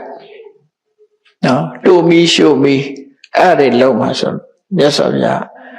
အဲ့လိုဟာမဟုတ်ဘူးဘုန်းကြီးနဲ့တွေ့တယ်ဆိုတာနံပါတ်2အရေးကြီးတာပါတော့တတ္တမသဝနာနပပိစတိတတ္တမဆိုတာသူတော်ကောင်းတွေဟောပြောတယ်သို့မဟုတ်မှန်ကန်တဲ့အဆုံးအမတရားတတ္တမမှန်ကန်တဲ့အဆုံးအမတရားသို့မဟုတ်သူတော်ကောင်းတရားအဲ့ဒီသူတော်ကောင်းတရားကိုတလေးတစားနာယူမှတ်သားဖို့ဘယ်တော့မှမမေ့နဲ့တဲ့ဘုန်းကြီးနဲ့တွေ့ပြီးဘာလို့မှမတော့ဆိုရင်တရားနာဖို့မမေ့နဲ့တရားနာရဲဆိုနားလည်းပူတယ်ခါလည်းပူတယ်ဆိုဖြစ်တတ်တယ်တချို့ကြတာပဲနော်နားလည်းပူတယ်ခါလည်းပူတယ်ဆိုတာမျိုးဖြစ်တယ်အဲ့ဒီပူစရာကတော့တရားနာရင်ကတော့အေးပါတယ်မတရားတွေနာရင်တော့ပူကောင်းပူမှာပေါ့ထိုင်ရတာကြတော့ခါကြောင်းတာပေါ့အဲ့တော့တတ္တမသဝနာနပိပစတိဘုန်းကြီးကဟောမဲ့တရားကြားနာဖို့ရအတွက်ဘယ်တော့မှမေ့မနေနဲ့အထီးကသွားတွေ့တာတရားနာဖို့တွေ့တာတရားနာဖို့ဆိုတရားဝဲကြီးတွေလှုပ်ပြီးနာတာတစ်မျိုးတရားဝဲလှုပ်ပြီးနာတဲ့အနာမျိုးမဟုတ်ဘူးတစုံတစအဆုံးမစကားလေးတွေကစပြီမြတ်စွာဘုရားကဆုံးမထားတဲ့စကားလေးတွေသဗ္ဗပပတ္တအကရဏအကုသိုလ်မှန်တယ်မလုပ်ရဘူးကုသလတုပတမ္ပရာကုသိုလ်မှန်တယ်ပြည့်စုံအောင်လုပ်ရမယ်သစိတ်တပရိယောဓပနာကိုယ်စိတ်ကိုဖြူစင်စေရမယ်ဣတံဘုရဏသာသနာဒီအချက်၃ချက်ဟာမြတ်စွာဘုရားတိုင်းဆုံးမတဲ့အဆုံးမစကားပဲဆိုဒါအလွန်ရေးကြည့်တဲ့ဟာ1 2 3ဒီ၃ချက်ဟာပြည့်ပြည့်စုံတဲ့အရာတစ်ခုဖြစ်တယ်အဲ့ဒီလိုဟာမျိုးတွေကိုကြားနာဖို့ရအတွက်မမေ့နဲ့သူတော်ကောင်းတရားကိုကြားနာဆုံးမစကားတွေကြားနာဖို့အဲ့ဒါအတွက်မမေ့စေနဲ့ဒါမှဘုရားဘာသာကောင်းရဲ့တယောက်ရဲ့အရည်ချင်းကိုရမှာဖြစ်တယ်တဲ့နောက်တတိယအချက်ကတော့ဘာလို့ဆိုလို့ရှိရင်ရဟန်းနဲ့တွေ့တယ်တရားနာတယ်ဟုတ်ပြီကိုယ်ပိုင်လုပ်ရမယ့်ကိစ္စတွေဘာတွေလုပ်ရအောင်လဲအဓိတိလေးသိက္ခတိတဲ့လူသားတွေအတွက်အလေးထားရမယ့်ကုကျင့်တရားနဲ့ပတ်သက်ပြီးတော့ကြိုးစားပြီးတော့ဆောင်ထည့်ရမယ်ဒါလည်းအရေးကြီးတဲ့ကိစ္စတစ်ခုပဲနော်ဒါပါရမယ်ဘုရားဘာသာကောင်းတို့ရဲ့အရေးချင်းထဲမှာအဓိတိလေးသိက္ခတိဆိုတာအရေးကြီးတဲ့သီလဆိုတာဘာကိုပြောတာတုံးဆိုအထက်က5ပါးသီလနဲ့10ပါးသီလလို့ပြောလိုက်တယ်10ပါးသီလမပါဘူးလို့ပြောလို့တာမဟုတ်ဘူးအစနဲ့ဆုံးလူတွေစောင့်လို့ရတာ10ပါးသီလအထိစောင့်လို့ရအဲ့တော့ဆိုလိုတာကလုံးဝအပြက်ကွက်မရှိဘဲနဲ့ထိမ့်သိမ်းဆောက်ရှောက်အောင်မှာ5ပါးသီလယမယံခါထိမ့်သိမ်းဆောက်ရှောက်တဲ့အခါကြီးရဲ့ကြီးအခါကာလကြည့်ပြီးတော့10ပါးသီလအဲ့ဒီ10ပါးထဲမှာမေတ္တာဖြစ်ဖြစ်ဘာဝနာတစ်ခုပံ့ပိုးထားမယ်ဆိုရင်9ပါးသီလအဲ့ဒီတဲ့ဒီဝိကျေဒနာတွေကိုသုံးဆွဲမပြုတော့ဘဲနဲ့အလုံးကိုလွှဲအပ်ပြီးတော့ဒီဝိကျေကိုပါကြိုက်တယ်မှုမလုပ်ဘဲနဲ့ထိမ့်သိမ်းဆောက်ရှောက်တာကြတော့10ပါးသီလကိုယ်ရင်နေဆောင်ထိန်တဲ့သီလမျိုးပေါ့နော်နိစ္စဂိတကိုတစ်ခုရေတွက်လိုက်တယ်မာလာကနာကိုတစ်ခုရေတွက်လိုက်တယ်အဲ့ဒီမှာသတ္တရူပရဇရထည့်လိုက်လို့ရှိရင်10ပါးဖြစ်သွားတယ်ခု10ပါးသီလဆိုတော့နိစ္စဂိတနဲ့မာလာကနာကိုပေါင်းထားတာတခုစီခွဲလိုက်ပဲဆိုရင်သူက10ပါး9ပါးသီလ10ပါးသီလတောင်ဖြစ်သွားနိုင်တယ်10ပါးသီလကလည်းနော်ခု9ပါးသီလစောင့်တည်တာ10ပါးသီလတောင်ဖြစ်သွားတယ်သို့တော့10ပါးသီလဆိုဒီမှာနိစ္စဂိတနဲ့မာလာကနာခွဲထားတယ်သတ္တရူပထက်ပေါင်းထားတယ်ဒီဟာကိုဆိုလို့တယ်ပေါ့အဲ့ဒါကိုအဋ္ဌိသီလလို့ခေါ်တယ်အလေးနဲ့ထားထိမ့်သိမ်းဆောက်ရှောက်အောင်မယ်သိနေ့စဉ်တိရပံတတဆုံဆွဆွမြဲမြဲထိမ့်သိမ်းရမှာတော့5ပါးသီလအခါလျော်စွာ အခါကြီးရကြီးတွေများထင်းထင်းဆောက်ရှောက်ဖို့ရဥပုံနေ့ကာလမှာဆို10ပါးသီလခုလိုမွေးနေ့တို့ဘာလို့ဆိုရင်ကိုပါးသီလဖြစ်စီ10ပါးသီလဖြစ်စီထိမ့်သိမ့်လို့ရတယ်အဲ့ဒီလိုလုပ်ဖို့ရအတွက်ကြိုးစားရမယ်တဲ့ကြိုးစားရမယ်ဥပုသ်ဆောင်မှုလည်းကြိုးစားရမယ်ထမင်းစားလို့ဆိုပြီးတော့လည်းအကြောင်းမပြနဲ့ထမင်းစားလို့ရှိရင်လည်းလေးနာထားတယ်လို့လည်းအကြောင်းမပြနဲ့ gas station လို့အစာမစားရင်မဖြစ်ဘူးလို့လည်းအကြောင်းမပြနဲ့ဒီလိုဆိုလို့ရပေါ့နော်တတ်နိုင်အောင်စောင့်တည်ပြီးတော့ဒီသီလနဲ့ပတ်သက်ပြီးကြိုးစားပါတဲ့ဒါနံပါတ်3ချက်ဘုရားဘာသာကောင်းဖြစ်ဖို့ဒီချင်းနေနဲ့ကြိုးစားဒီလိုကြိုးစားအောင်လို့ဆိုတော့အဲ့လိုကြိုးစားရင်ကိုပဲဘုရားဘာသာကောင်းဖြစ်သွားတယ်နောက်တစ်ခုကပါတော့နံပါတ်4ကပတာဒဘဟုလောဟောတိဘိက္ခုတုယန္တိပေါ်မှာကြည်ညိုတရာစိတ်များရမယ်အဲ့ဒါမှလည်းဘုန်းကြီးတွေတွေ့မှာဘုန်းကြီးတွေကိုမကြည်ညိုဘူးဒီကိုယ်တော်မကြည်ညိုဘူးအမြင်ကတ်တယ်ဆိုလို့ရှိရင်တော့သူကဒီအခွင့်အရေးတွေပြတ်သွားနိုင်တယ်ပေါ့ဒါကြောင့်မို့လို့ယန္တိနဲ့ပတ်သက်ပြီးတော့ကြည်ညိုတရာစိတ်ရှိနေဖို့လိုအပ်တယ်ကြည်ညိုတရာစိတ်ဆိုတာဘာကိုပြောတာတော့ဆိုကြည်ညိုတရာစိတ်ဆိုတာငါတို့အဲ့ဒါလိုကြုံတုံးပြီးမနေနိုင်ဘူးသူတို့ကြုံတိန်နေညနေစာမစားပဲငါမနေနိုင်ဘူးသူတို့အဲ့လိုနေကြတယ်ပျော်ပါးတွေမလိုက်စားကြပဲနဲ့နေကြတယ်ဒီလိုနေကြတယ်ဆိုတာတွေကိုတွေးပြီးတော့ကြည်ညိုစိတ်လေးတွေဖြစ်ပြီးတော့အားကြစိတ်ကလေးတွေဖြစ်ဖို့လို့အားကြပြီးတော့ဝတ်သွားလဲရတာပဲနော်ပတာဒဘဟုလောတဲ့ကြည်ညိုတရာစိတ်တွေဖြစ်နေအောင်တွေးတော်ရမယ်ပေါ့နော်မင်းတို့မင်းကြီးကဘာတွေးရောဆိုလို့ရှင်ဘုန်းကြီးတွေညစာမစားတာနဲ့တည်းပဲငါကြည်ညိုပြီးငါမနေနိုင်ဘူးတဲ့ညစာမစားပဲအဲ့ဒါတခုတည်းနဲ့ငါကြည်ညိုပါတယ်လို့ပြောတယ်ဒီလိုပေါ့အမျိုးမျိုးပေါ့ကြည်ညိုစရာကိုရှာပြီးတော့ကြည်ညိုဖြစ်တဲ့စိတ်မျိုးတွေနဲ့ဆိုကိုယ်မှာအကုသိုလ်ပဲဖြစ်တယ်အကုသိုလ်ဆိုတာဘုန်းကြီးကြောင့်ဖြစ်တာမဟုတ်ဘူးကိုယ်ရင်ထဲမှာဖြစ်တဲ့မုန်းတီးတဲ့စိတ်ကအကုသိုလ်ပဲမုန်းတီးတဲ့စိတ်ကအဖြစ်ပဲနော်ဘယ်သူဘောမုန်းတီးတဲ့စိတ်ဟာအကုသိုလ်ဖြစ်ဒါကြောင့်မို့ပတာဒဘဟုလောဟောတိဘိက္ခုတုယန္တိပေါ်မှာကြည်ညိုသလားနောက်ဆုံးမှာမြတ်စွာဘုရားလက်ထက်က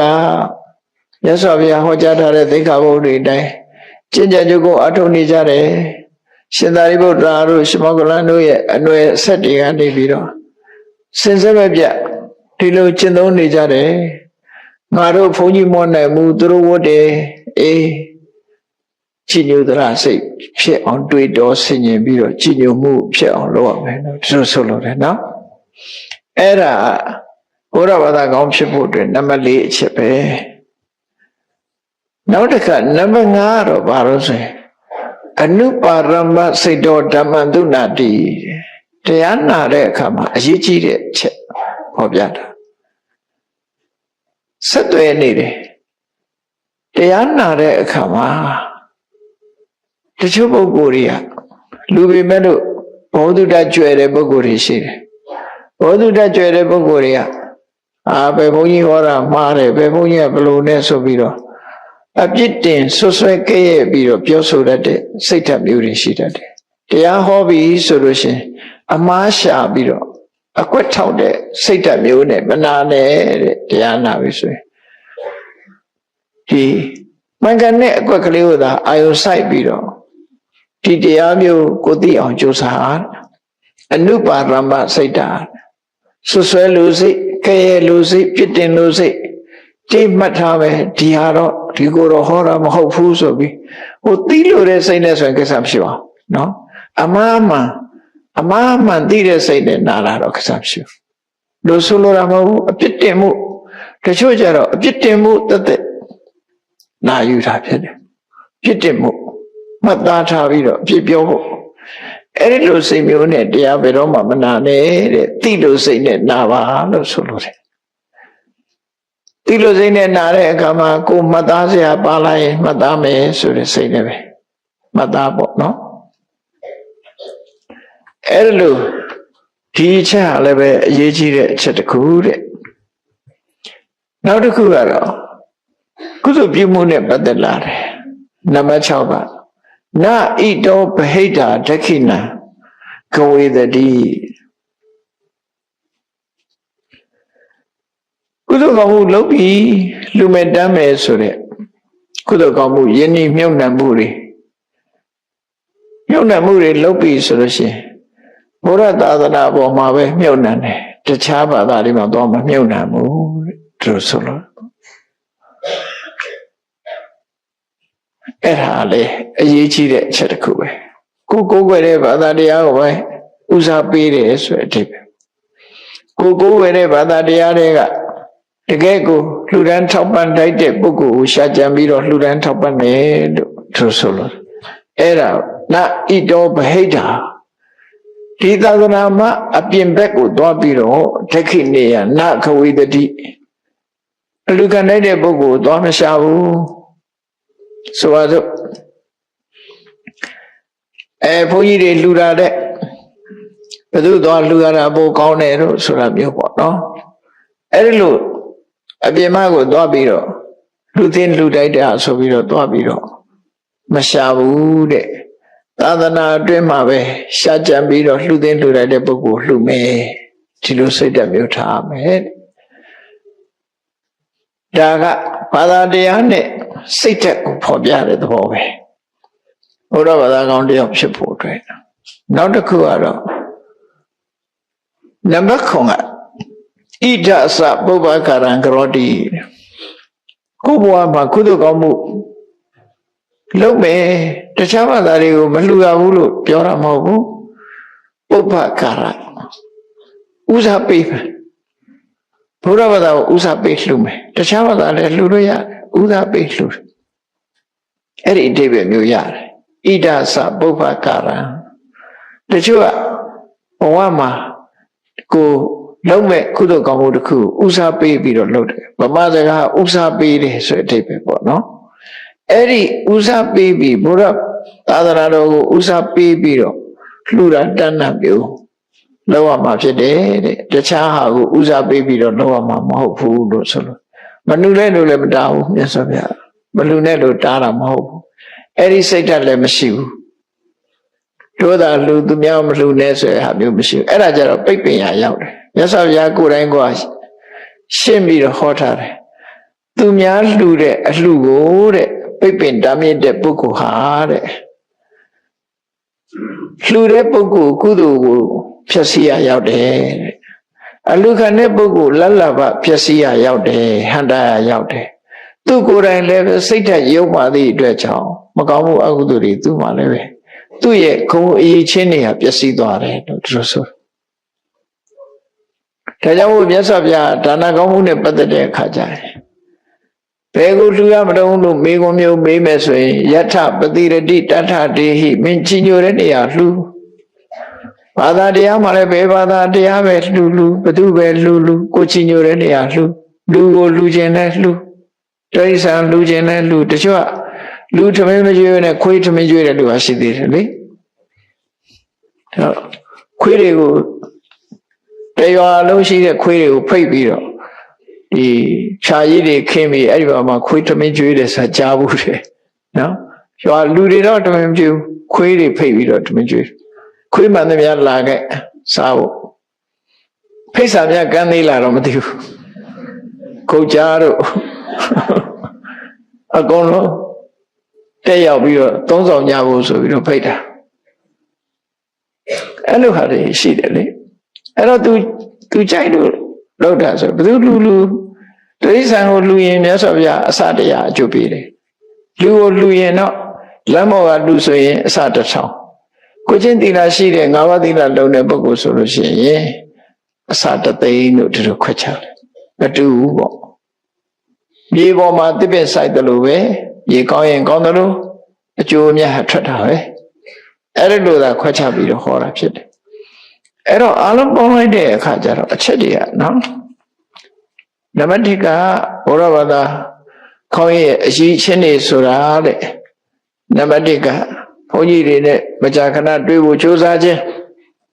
သူတော်ကောင်းတရားကိုမမေ့မလျော့ကြားနာခြင်းအဋ္ဌိသီလဆိုတဲ့5ပါးသီလ10ပါးသီလ9ပါးသီလ10ပါးသီလအဲ့ဒီ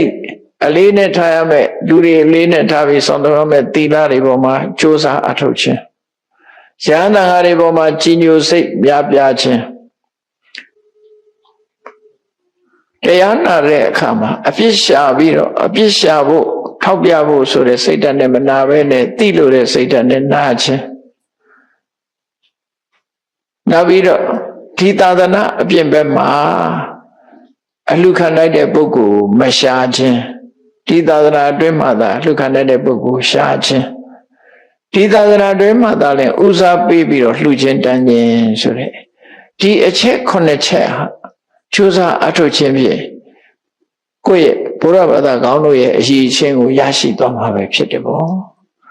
ဒါတွေဟာအရေးချင်းလားလို့ဆိုတော့နော်အဲ့ဒီလိုလှုပ်လို့ရလာတဲ့ကုသိုလ်ကောင်းမှုတွေသီလဆောက်တည်လို့ရလာတဲ့ကိုချင်းသီလလူမှုတမ်းမှုကြောင့်ရလာတဲ့စစ်မှန်တဲ့စေရနာတွေအသိပညာတွေတတိစွမ်းအားတွေသရာစွမ်းအားတွေပညာစွမ်းအားတွေဝိရိယတို့တမာရီတို့စွမ်းအားတွေအဲ့ဒါတွေကတော့အရေးချင်းတွေပဲလို့ဆိုလို့တယ်အခုလိုကြိုးစားအထောက်ခြင်းအပြင်အရေးချင်းကောင်းတွေရရှိလာမှာဖြစ်တယ်ဒါကြောင့်ခုလိုရွှေခေတ်ရောက်တဲ့အချိန်မှာလူတိုင်းဟာရွှေခေတ်ကိုငယ်သေးတဲ့ပုဂ္ဂိုလ်တွေကကြော်ဖြတ်ကြရအောင်မယ်အသက်ကြီးတဲ့ပုဂ္ဂိုလ်တွေကတော့ဖြတ်လာခဲ့ပြီနော်ရွှေခေတ်ကိုကြော်ခဲ့ပြီဘယ်လိုပဲဖြစ်ဖြစ်မကြော်သေးတဲ့ပုဂ္ဂိုလ်ပဲဖြစ်ဖြစ်တောင်ပေါ်အတက်ဖြစ်စေတောင်ကဆင်းမယ်ဖြစ်စေနော်ကြောက်ထဲမကြောက်အောင်တော့ဂရုစိုက်ရမှာပဲဖြစ်တယ်တက်တော့ကလည်းဂရုစိုက်တယ်ဆင်းတဲ့အခါမှာလည်းပဲကြောက်ထဲချော်မကြဘူးအခုလိုအရေးချင်းကောင်းတွေကိုယ်တိုင်မှာရှိအောင်တို့တွေစ조사အထောက်ကြမှာလို့ဆွဲဆွဲမြဲမြဲမှတ်သားထားဖို့လိုအပ်တယ်တရားချစ်ခင်သူတော်စင်ပြိဿပေါင်းတို့ဘုရားဘာသာကောင်းတို့အရေးချင်းများကိုမြတ်စွာဘုရားဟောကြားဆုံးမတဲ့အတိုင်းမှတ်သားနိုင်ယူကြပြီးတဲ့အခါမှာမိမိတို့ကိုယ်တိုင်အရေးချင်းကောင်းတွေရရှိအောင်ကြိုးစားအားထုတ်နိုင်ကြပါစေကုန်သတည်း